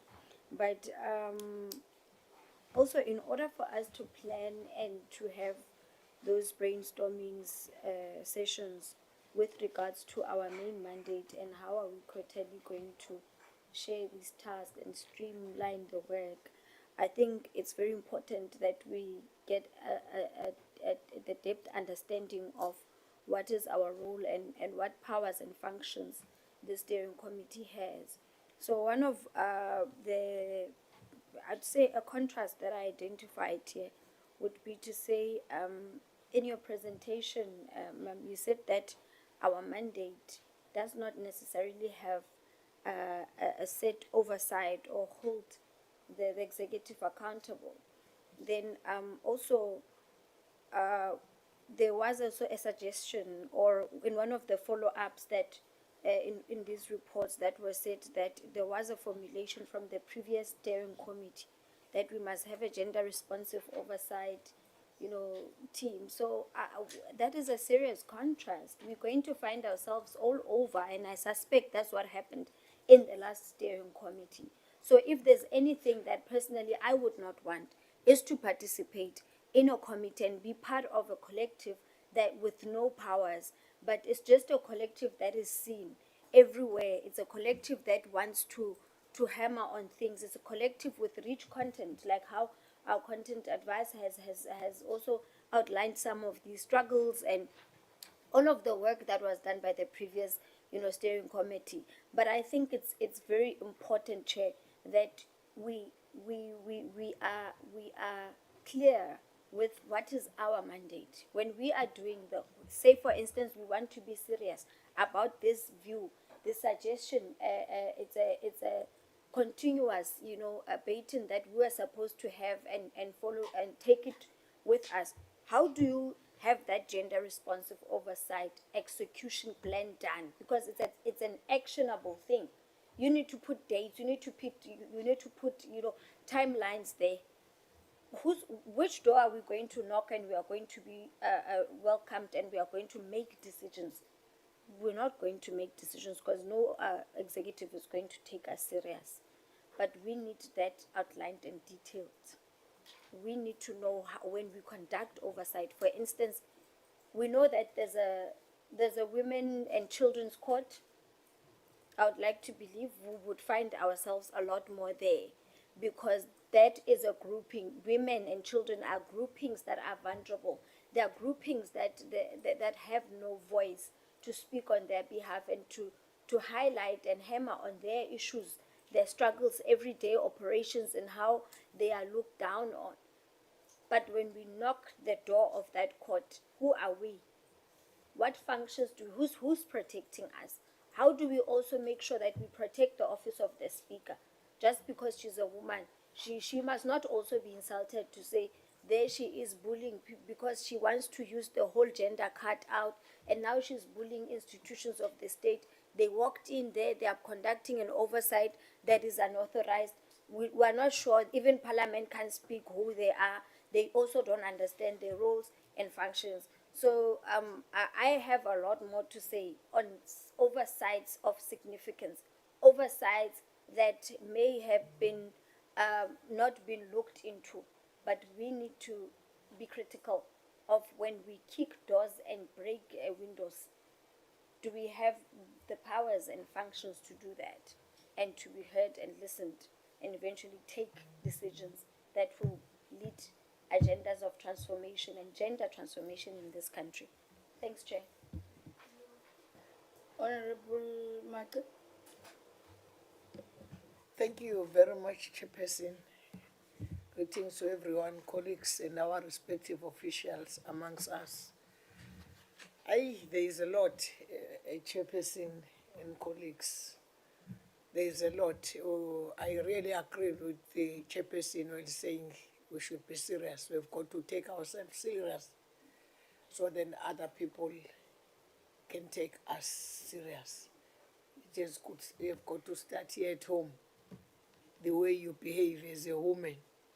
Because in most of the time, when we are starting to utter some words or statements, or the way you posture yourselves, that's why they start to listen at you. So I've got also to appreciate when seeing the focal areas. When I was seeing also, I was having in my mind the issue of widows. Widows, ma'am, they are suffering. As I'm with the Home Affairs, now we are busy with this public hearing on marriage bill. You find out that the women are the ones who are suffering. Our daughters are the ones who are suffering. So I'm just saying that because they come together somewhere. Yes. So now we need to make it a point that in most of the cases we meet physically. I do agree with my colleagues that visual, yes, is there to make everyone feel comfortable, but it's not effective as the physical meetings.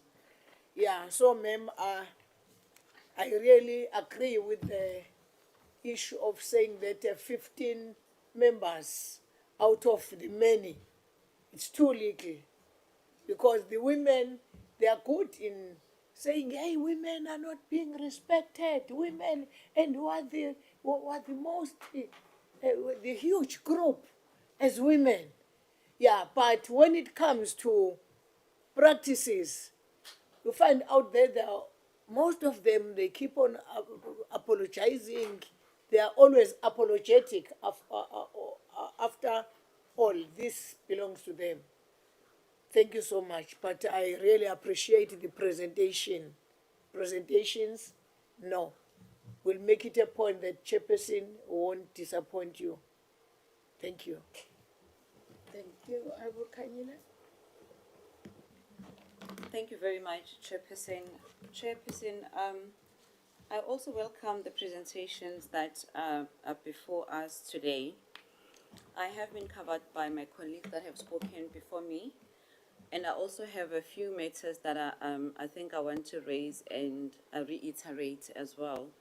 The issue of programming, Chairperson, can you please assist us? I think this is where we need to start, ensuring that we have a day where we are all going to be able to be present so that we can have a meaningful contribution to this caucus. Secondly, Chairperson, I would like to request the content advisor to share with me the legacy report for 5th Parliament, as well as the 6th Parliament. The issue that was raised by Honorable Tembegwayo, I also picked it up. I also noticed when you were presenting, there was an indication that it was last updated today. So chances are there's some smaller changes that you would have made. That is why we do not have that. Also, please work on numbering your slides. There's a slide that I wanted to speak to, but I don't even know what is the slide number. Chair, I think I share the sentiment that are expressed by my colleagues here, that as a steering committee, I think we need to go on a strategic planning session. because over and above the work that we do here as a caucus, we have our portfolio committee work, party work, we're campaigning on the ground, and we also live in between elections. Next year we are going into local government elections. After 2 years or 2.5, we are going to the NPE elections. When I look at all the activities that were presented in this document, they are not realistic. It's impossible to actually achieve all of this if these are targets. And when you go to the strategic planning session, it's also very important to ensure that we set time frames. I remember when the lady, I'm so sorry, I think I forgot her name, from the Speaker's office, Miss Mfuyo, was talking.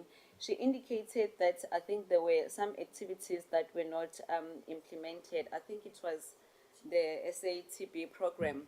If we do not know, if we do not have a time frame, a set time frame, how are we going to be able to measure ourselves? Because she just mentioned the Women Parliament that is going to take place in August. Already we know what we're expecting in August. If it doesn't happen, we are going to be able to measure ourselves. But also we can push ourselves to ensure that it takes place. So I strongly believe that a strategic planning session will be very important. It should be in person, and I think the support staff should be there as well, because what I also picked up, maybe it was the preference of the previous parliament, the sixth parliament, how she did the presentation. I found the presentation to be all over the place. 1 minute you talk about DNA, you talk about teenage pregnancies, talk about all the things that have not been done. And there's another slide that talk about DNA and the things that have not been achieved. In a way, you lose a track of following the presentation in terms of where we actually are. Maybe if we can have that straight planning session, we can be able to also guide in terms of how we think the presentation should be given to us, maybe the time frames as well, so that we can be able to follow properly. But I do believe that a lot of work needs to be done in this parliament, number one. Number two, there was a mention of a national, is it a men's national something, or national men's parliament? When the content advisor made the presentation, she mentioned the programs that need to be addressed on a boy child.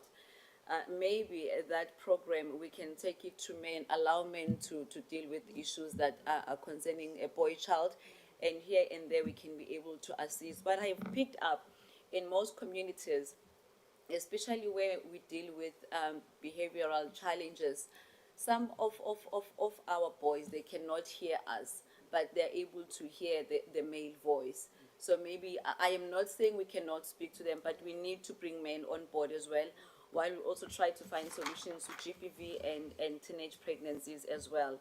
There's a lot that needs to be done, but I think the strat planning session will be able to guide us. Maybe we can break it down with quota, that this quota or this term, this is what we are going to do, and going forward. I think I'll pause here for now, Chairperson, and if there's anything else that comes up, I will indicate. Thank you very much. No, thank you, honourable members. I think most were comments, but for me, I did pick up there are some shortcomings in my understanding. I'll make an example about sex work. That process we were engaged with, there were public hearings that took place. And the snag was hit when the religious sector was all up. And as Parliament, there was then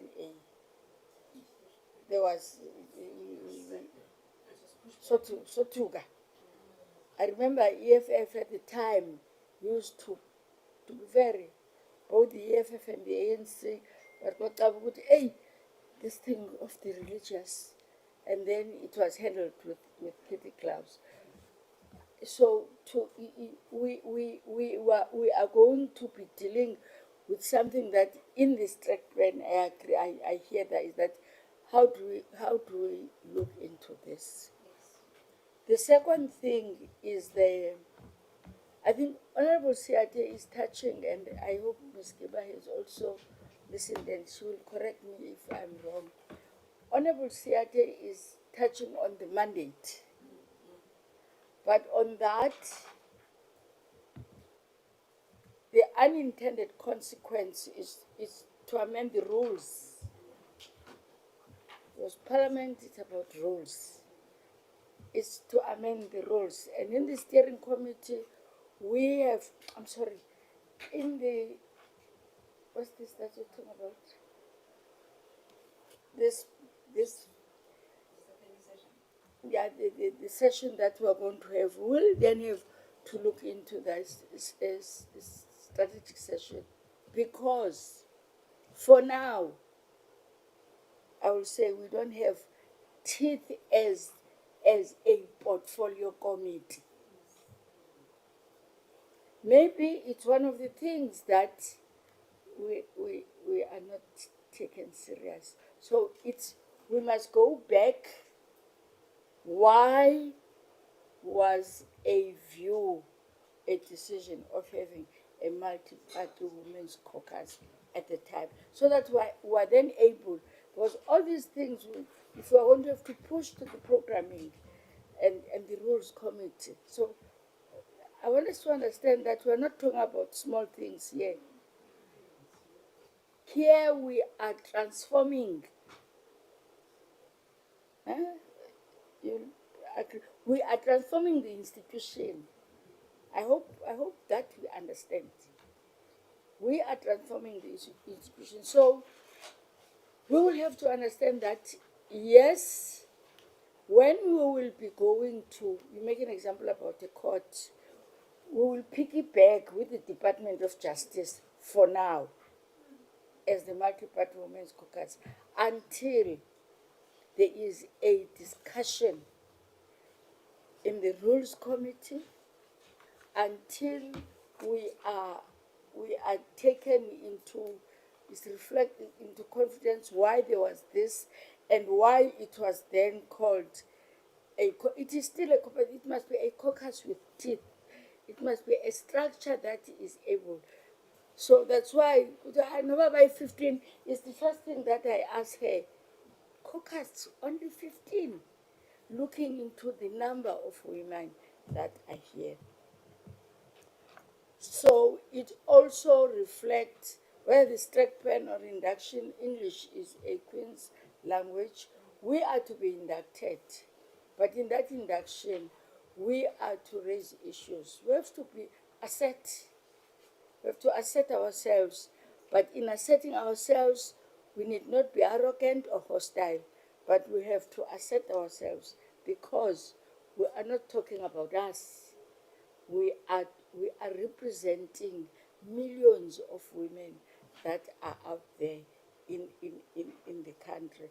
So the issues of youth, for instance, what Honorable Kanyele is talking to about a boy child, that he may listen better to a man, that's patriarchy. A boy child must listen to you. There are boy childs that are being abakhuliswa by single mothers. They are girls. If you can listen to this woman of PE, Unomvola, who is singing, I will give you, go to YouTube. She is saying, thank you, Father. Her mother passed on when they were young. They didn't know what was happening. They threw, they didn't know. And he then said, look, here am I am a girl that has been brought up by a father. So there are political and ideological challenges that we are to. So I'm saying we'll have to look at, will it be really strategic to take that to be addressed by men? Fine. Maybe they are, because there are some other issues, I agree with you, without wasting time. When there was a serious initiation death in PE, in my other deployment at the time, I was working at Torangenza, I was a shop steward of Nehau. We were called as those that are nurses. And when we went into that room, it was all men. And they asked us, what do you want here? Because I was the leader of the group, I said, when they are messed up outside there, they come to us. We end up being their surgeons. Imagine when I am to go to that boy to say, sign a consent form. That is you are going to go to theater for your penile amputation. I am a female. And in hospital, there are no, she will know, they are a group of men. So some of these things are things that the culture, the tradition, and how then do we ensure that we don't undermine those? But in the center, Comrade Siate, what you have raised it's very fundamental that we don't have powers. So why are we here? Sizothetha nje. And we are not in competition with portfolio committees.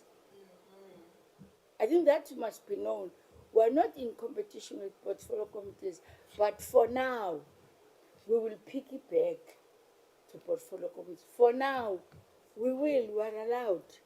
And if the minister doesn't feel like coming, I'm making an example, maybe it's one of those things that if we call the Minister of Labour, my Department of Women's Caucus, and I'm not accounting to them, I'm accounting to the portfolio of employment and labour, she doesn't come.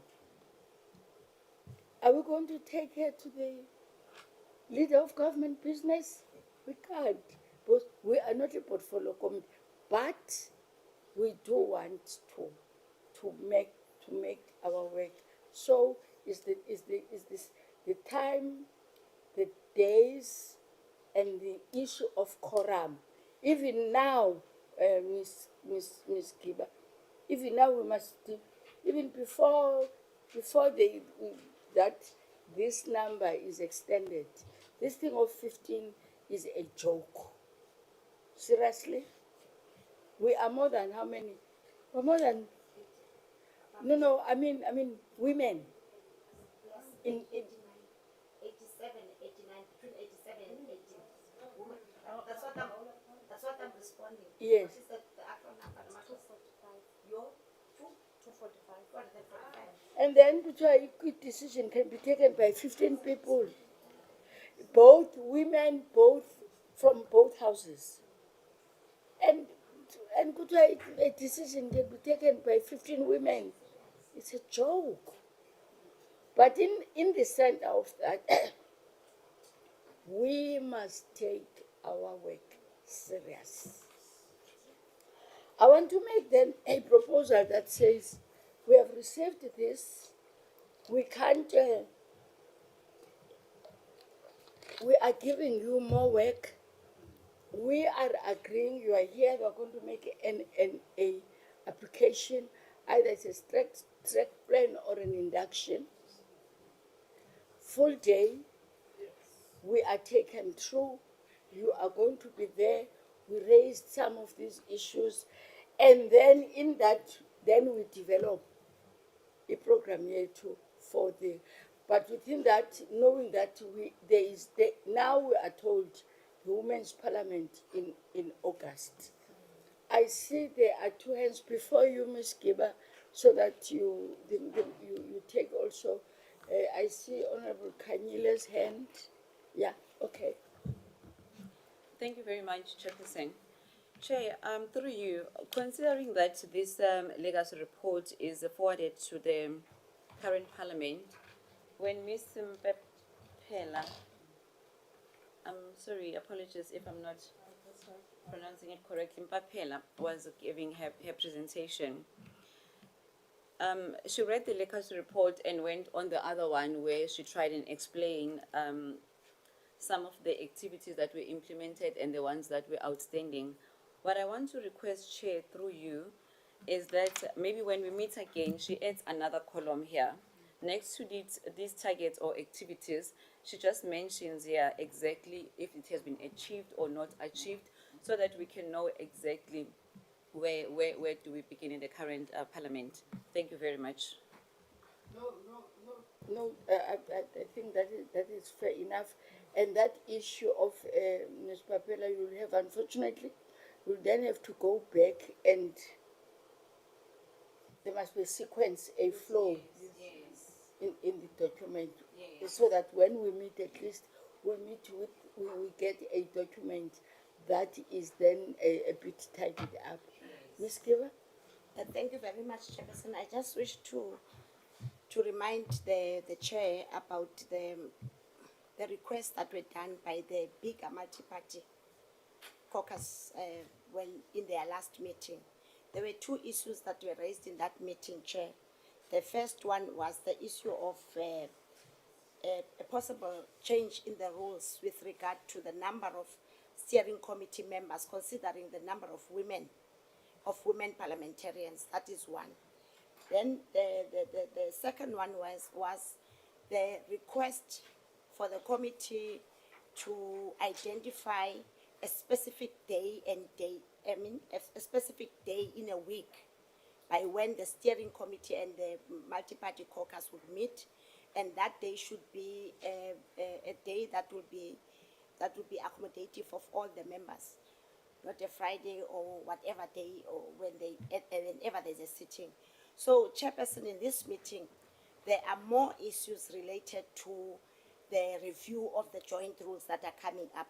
For an example, issues with regard to the mandate of the committee, as well as issues with regard to how this committee correlates. So all these matters are matters that need to be taken into consideration by this committee in terms of a possible review. My advice, therefore, Chair, having heard all these inputs about a possible review of the mandate of the committee, as well as the number of steering committee members to start a meeting, as well as the number of steering committee members, considering the number of women, and all these matters. These are matters that the steering committee could take forward. These are matters that the committee could take forward in terms of saying that the current rules are saying 15, however, we are 245. But in the previous parliament, we were 210, for an example, or less than 200. Can we start the conversation, even if it's with the House Chairperson or the Speaker? Can they start the conversation to see how the tables, which is the National Assembly table as well as the NCOP table, will be able to advise them? The information that Chairperson is talking about, we will hear exactly what the intentions were. The intention of the previous parliament was in terms of the establishment of this committee, in terms of its current mandate as well. So we are able as a steering committee to ask for advice from this meeting, to say that this is what emanated from the meeting. Can we get advice so that this information can be made available on the day when the committee sits on its strategic planning session? But for now, because this meeting was meant to induct members, to inform members about what is the role of this committee, what were the issues that were done previously, what were the outstanding issues, I also suggest that we do the same to the multi-party, which is the bigger group, whereas Tembakazi will clean up the presentation so that it be presented there. From there, then this steering committee could then table its proposal of a strategic planning session to the bigger group. So that is just my advice in terms of a way forward, Chairperson. Thank you very much. There is an advice, honorable members. That's why committee section and managers are part of our meeting. I think it's more of a sequence. There is an immediate one when I think they will have to draft that letter, bring it for me to edit it, sign it, and send it to the speaker or whatever in terms of the time, and so that's immediate. Then the second one is that the cleaning up of the document and the I would have thought that you would also talk to the matter that you advised me, that we sit, we look into all the things, either we develop our program or our decision, then we invite the the the leaders of the institution, and then after they have commented on that, and then we take it to the bigger meeting. Because remember, the members of the executive, the speaker herself, and the chair of the NCOP are members of the multi-party women's caucus. Yes, just a comment on that, Chairperson. Seeing that there are a lot of issues as were presented by the Conan advisor, so it is not possible for this steering committee to come up with a draft proposed program for tabling to the main caucus. If we had maybe just one slide, and it was easy for the committee to come up with a draft program, that would have been easy, because by the time you meet the bigger multi-caucus, then we would have presented a program. But what this committee is now going to back to the multi-caucus is a proposal of a strategic planning session. So in that committee, okay, let me explain again. From this committee, because of the veracity of issues that were just presented, the committee is unable to come up with a draft program. That is point number one, because there are a lot of issues that were raised. So what the committee is proposing, what the steering committee is proposing, is let us have a strategic planning session where all matters will be discussed, so that we come up with a draft program. Now, because this meeting was meant to induct members, so that members understand what is the mandate of this committee, what were the issues that were done, what were the ones outstanding, let us provide the same opportunity to the bigger caucus. So that will be your second step. Now that the steering committee has received all the information and the mandate and understanding of the mandate of this committee, although there are questions about it, but we need to afford the same opportunity to the bigger group, which is the same presentation is done. However, because the steering committee is the managing team to the caucus, you will then come up, you would have received your first one, your bite. Then the proposal of the chair then would be for the committee to come up with a date of a strategic planning session. Now, a strategic planning session is always good for a smaller group than a bigger group. So in that committee, we will then propose that you hold a strategic planning session on a date and time that will be approved by caucus. Then we can then move forward, Chairperson. So for now, you are unable to, in terms of your discussion, to come up with a draft program, but rather you will take the matter to the caucus. They will be inducted, and you come up with a date of a strategic planning. In the strategic planning session, Chair, hoping that the steering committee will come up with a draft that would then be shared with the powers that be, both speaker, chairperson, house chairpersons, for their input, after which then it will be tabled later to the greater caucus for adoption, something like that. Yeah. Deputy Speaker, I'm trying to, she's part of this. Before you, I see the hand. I just want to have that the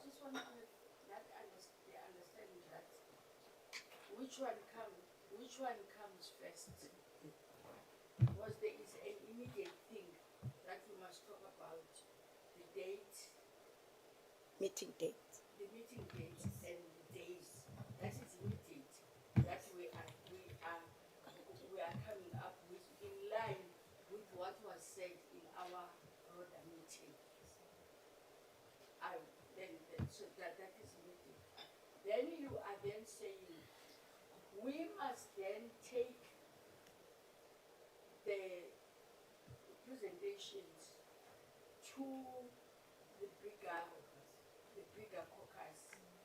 The bigger caucus will input. I would have thought you say the bigger caucus will input, ask clarities, will be listening to what they are saying. They are there listening to what they are saying. We are adopting, but with the understanding that we are then going to go to our fast-track plan to come with a program. So the bigger meeting must also have that understanding. Because there is also an additional now matter that has been raised that we are to coordinate, we must be part of the coordination of the TB caucus. Right? So we have got those. So when we have listened to what the broader caucus is saying, we then come back, we then start changing. So it means it's things that we can't, as Linda, that's why I'm saying the immediate is when are we going to sit, because we can't wait for the next Thursday, April, no. So I hope the confusion, I see there are two ends. Now that's the sequence. Yeah, that's the correct word. That's the sequence of the event, which are immediate. Honorable Kanyile, Honorable Siab, Honorable Tungwa, Chairperson, thank you very much. I think this matter was, maybe the sequence is where the challenge is. Maybe we need to discuss the sequence. Ms. Siate, Honorable Siate, covered us when she said we need to first understand our mandate. When we go to the bigger caucus, we need to go there to can be able to answer. What if we get there, they also ask us what is our mandate? And we are meant to be providing guidance, but now we are going to the same meeting without understanding our mandate. My take or my proposal is what needs to happen now, we need to write a letter.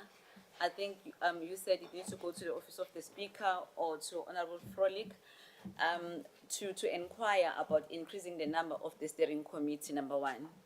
Number two, maybe the content advisor also find out for us why was this committee established, number one.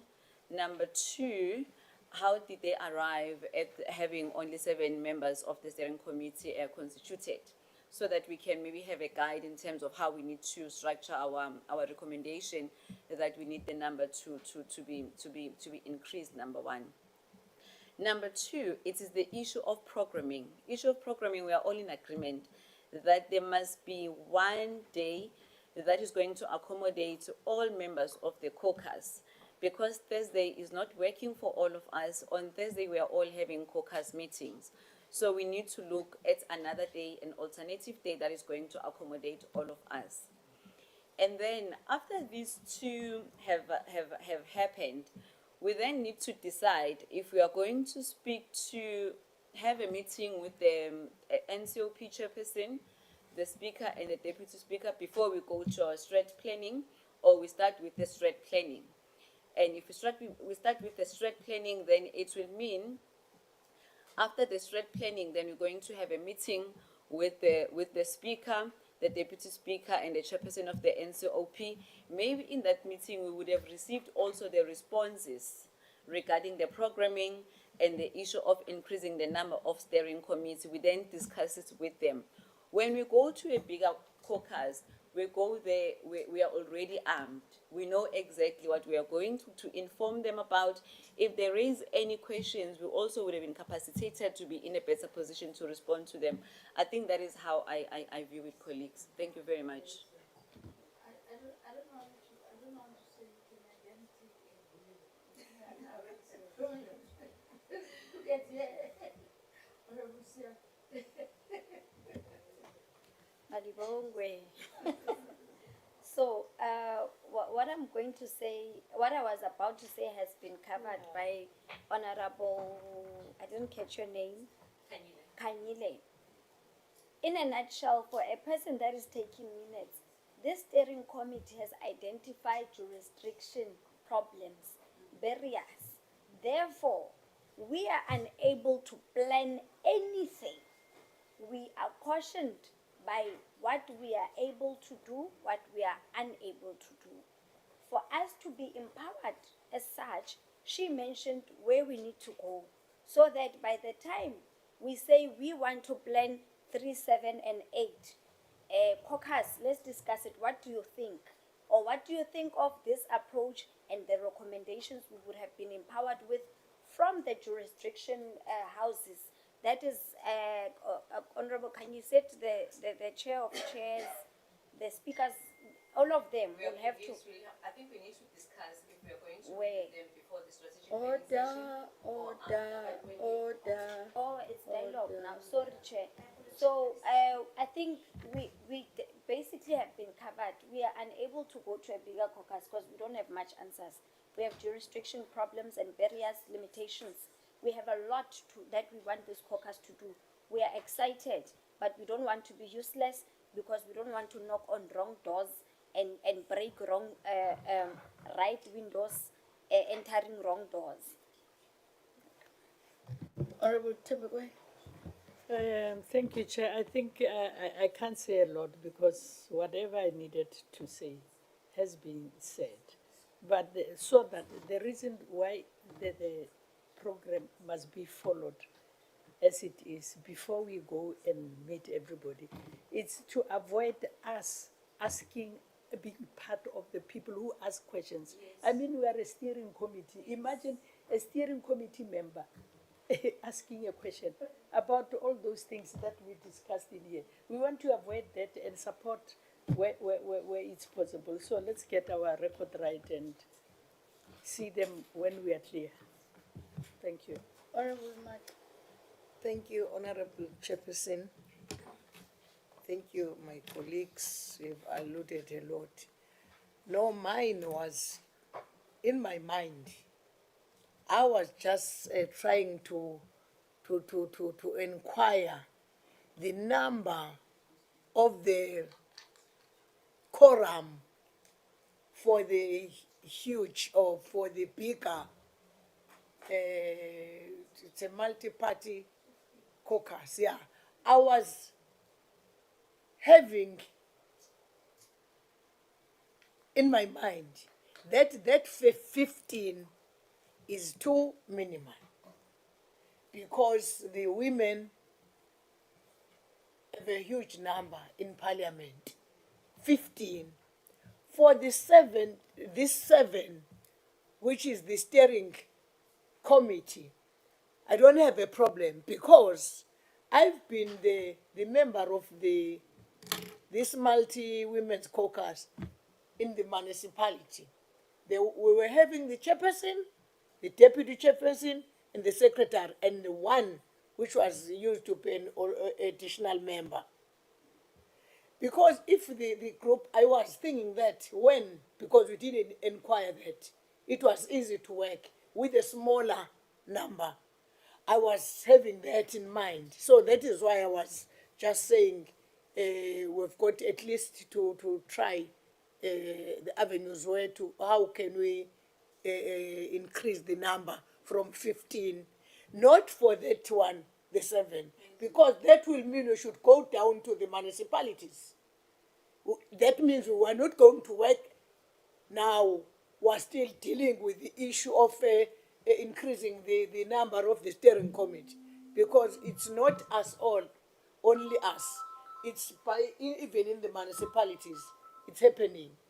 So now, when it comes to this issue of strat planning, I was having, if I'm saying I was having in mind, I don't say whatever someone has said is not correct. But I was having in mind that maybe because this is the new 7th administration and they've elected people, they are having something, the bigger group, women, maybe there are issues that they might be able to add. You know, we are working for them. Let me say that.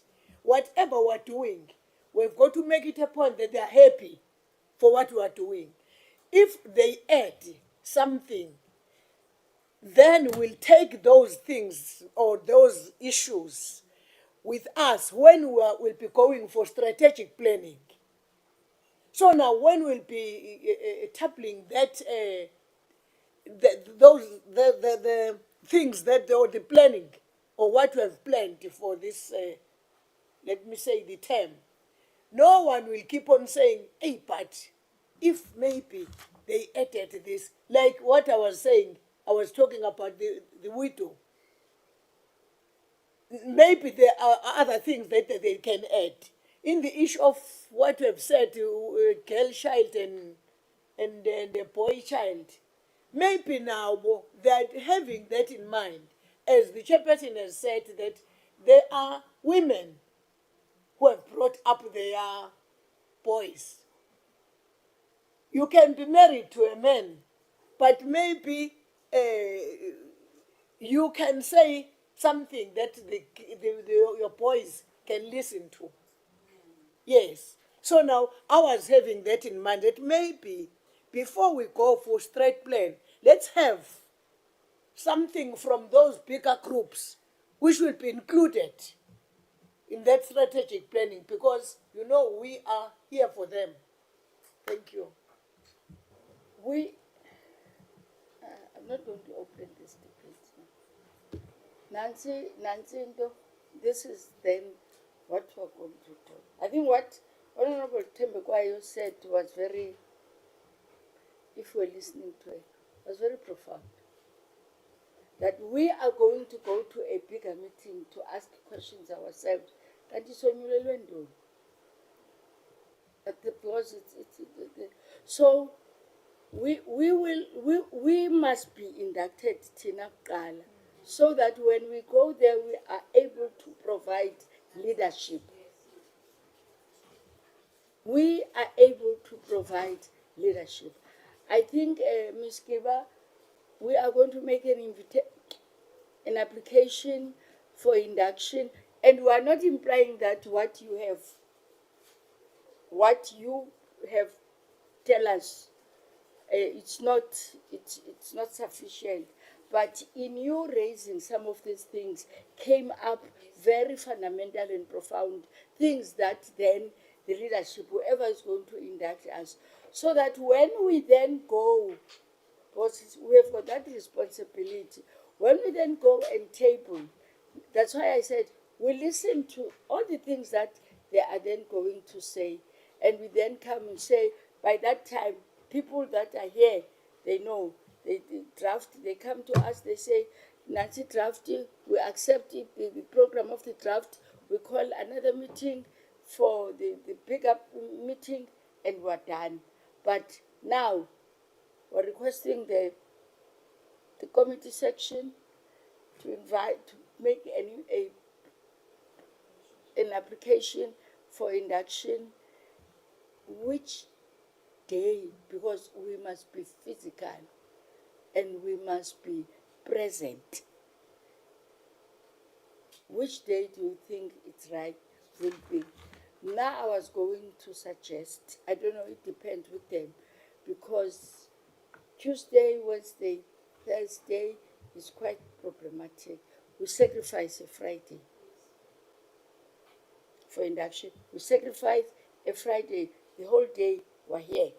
Breakfast, lunch, we are here. We go home on Thursday. I don't mean this Friday. I mean a Friday. I was saying we propose a Friday. And we tell them now that we are proposing a Friday, but it must not be too long a gap between this and the induction. The researchers, the head of research is here, also try and so that we accommodate everybody. When I'm saying we sacrifice a Friday, I don't mean this one, but I'm saying Friday is a better day for majority of us.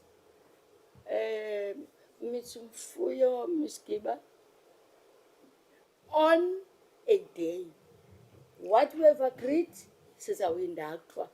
That we are going to be inducted when and where depends on.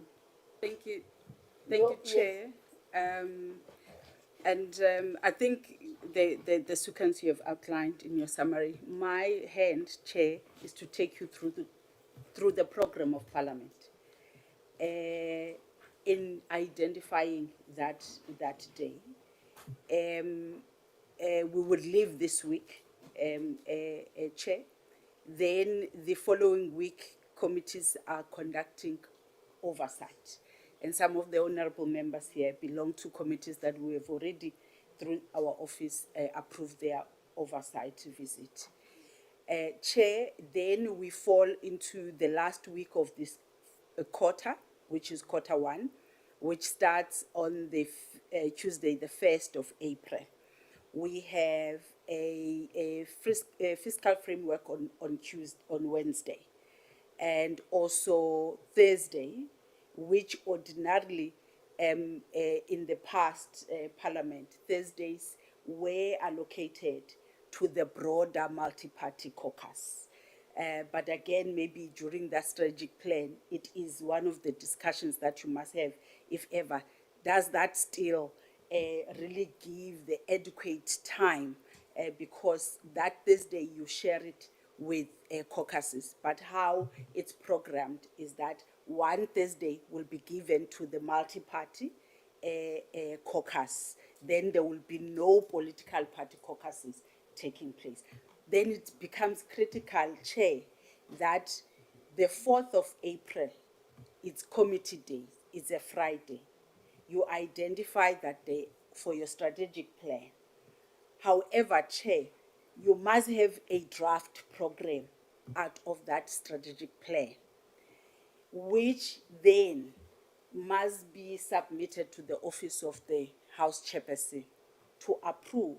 However, it does not take the steering committee to take it to a broader caucus where it might have amendments here and there through the discussions of the broader caucus. So that also for the following quarter, which is the second term, the program of Parliament already through Andrew, because your meetings as multi-party caucus also get to be flighted on the parliamentary program. So he already knows then which Thursdays that for now, or which days going forward will be for your broader multi-party caucus. Also, Chair, in your steering committee meetings, the House Chairperson has also requested and said that he is recommending that you look into the flexibility of your members. At times, Wednesdays, like today, because it is mostly a questions day, and the plenary starts at 3. You find it within yourselves as the steering committee to utilize these Wednesdays as your potential meeting days. That is all. Thank you, Chair. But in all you are saying, you are suggesting that we propose the 4th for the induction. Yes, the stretch plan. For the stretch plan, whatever.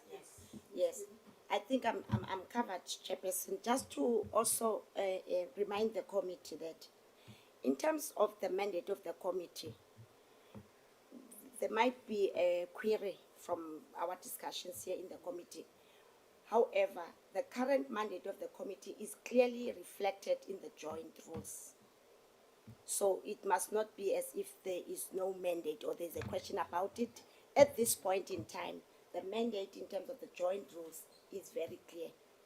Unless then outside of that, what is in the joint rules, members then also would like to change it. Now the strat plan session would also assist in terms of representation on the mandate of this committee in terms of the joint rule. So there is no question about it. The joint rules are clear on what is the mandate of this committee. The joint rules are also very clear how many members should be present for the committee to correct.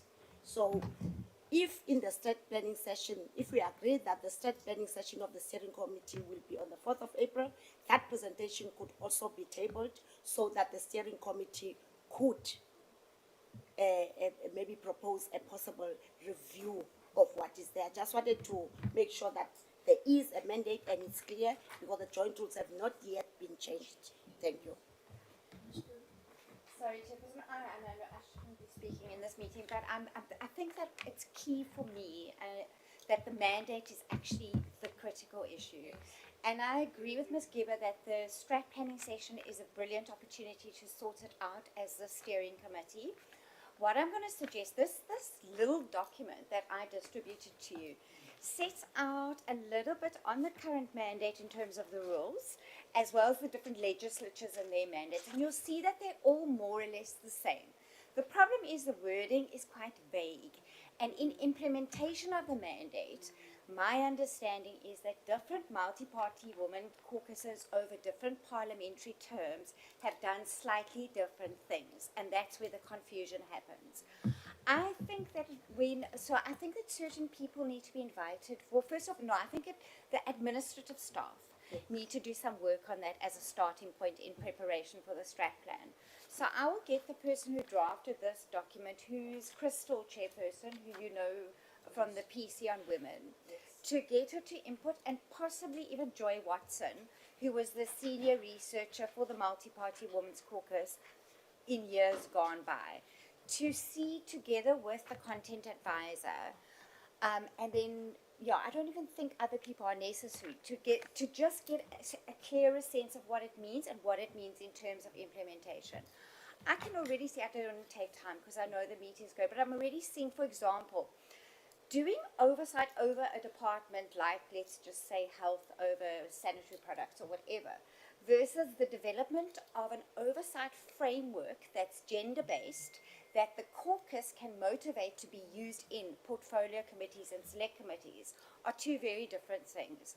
For me, the one is kind of your lobbying function, which is your function. How do you ensure that gender issues are infiltrated throughout Parliament, in the portfolio committees, in the debates, in everything that Parliament does? So that's my sense. But I think some kind of clarification from the administrative point of view around that would be a good starting point for the strat planning, and will help you to make decisions about which issues to follow up and how. Do you know what I'm saying? So that's my input. Thank you. I will, from a research perspective, try and see what we can do. No, Chair, it's there because I wanted to summarize now. Mamumani, your hand was up. No, thank you, Chairperson. My hand was up, but I'm a little bit covered for next week. Next week, yes, I will be in Eastern Cape. Maybe in Nabangi, they will be somewhere else. But it's unfortunate, Chairperson, I've got to report now. From the 3rd to I think the 5th, Friday. Yes, I'll be that is Home Affairs, in this public hearing for marriage bill. I'll be in Mpumalanga. So, yeah. But can we first? I want us to.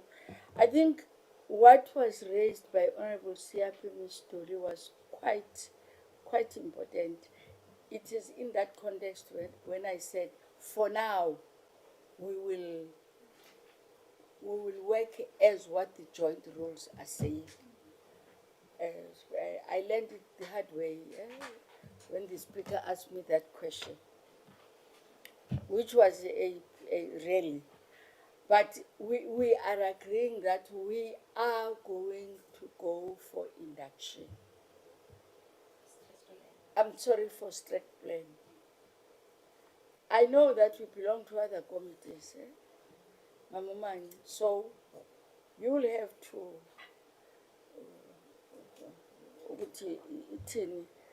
because I'm just making an example. We want to all to be empowered, and therefore at least our first meeting, there are some of the things. Committee, where are you, because I'm here, I'm chairing that meeting. So that's why the date is now, and your chair, it's your responsibility. Your chair will have to understand that now you are a member of the steering committee. Your party will have to understand. Your chief whip of your party will have to understand. Because when you don't attend some of these things, you are reported. So you are a member of the steering committee now, and it's a first strat plan, which so that you don't unwittingly do what Honorable Bekwayo was saying in a program meeting. You ask us a question. I'm raising this because you have raised it. Not that Makteni, but thank you for raising us. That is the advice that I will give you. Honorable members, I think it was quite an empowering meeting. It was quite an empowering meeting. It's a meeting that then begins to say, it is not going to be business as usual. At times we think that transformation issues at times are ideological and political, but there are those transformation issues that that they go beyond that, which are for the benefit of the community, and we have then got that responsibility. And what I'm happy for is I get the sense that we are committed. Yes, we are human beings. There will be days that we will have no, but the first day, so that we all understand we are in the same. Coming to administration, thank you very much for assisting us, and Miss Mpapela, you have to understand. Yes, one in 1999 when we were in elections campaigning, an old man in Lusikisiki said to us, "A leader is to lead, but a leader is to be led." So the latter, we are here. You are our content advisor. You are to lead us, but we are also to lead you. Nathi, we must accept that we are leaders, but we are to be led. I was led by Ms. Kiba. I wanted all of them to be here. And she said, no, you can't. So please do the application the sooner you do it, so that when they say no, I'm able to intervene and say, no, we can't. We will have to do, because by the time we prepare for August 9th, we must be confident that we are going to deliver a new multi-party women's caucus program. Agreed? Yes. Our meeting stand adjourned. Thank you very much. We just identify a suitable venue. Oh, the last, sorry. I did, they adjourn, that's good. I did speak to Miss Beckman, the division manager. She did promise to come back to me, because I can't not have support staff when there is too much work to be done. I don't have an executive secretary. We don't have a researcher now. So before I write a letter, I go face to face to them. I've got an appointment with the Secretary to Parliament. I told him that I want to see him, because it can't. Our meeting stand adjourned. Thank you. Thank you, Chair.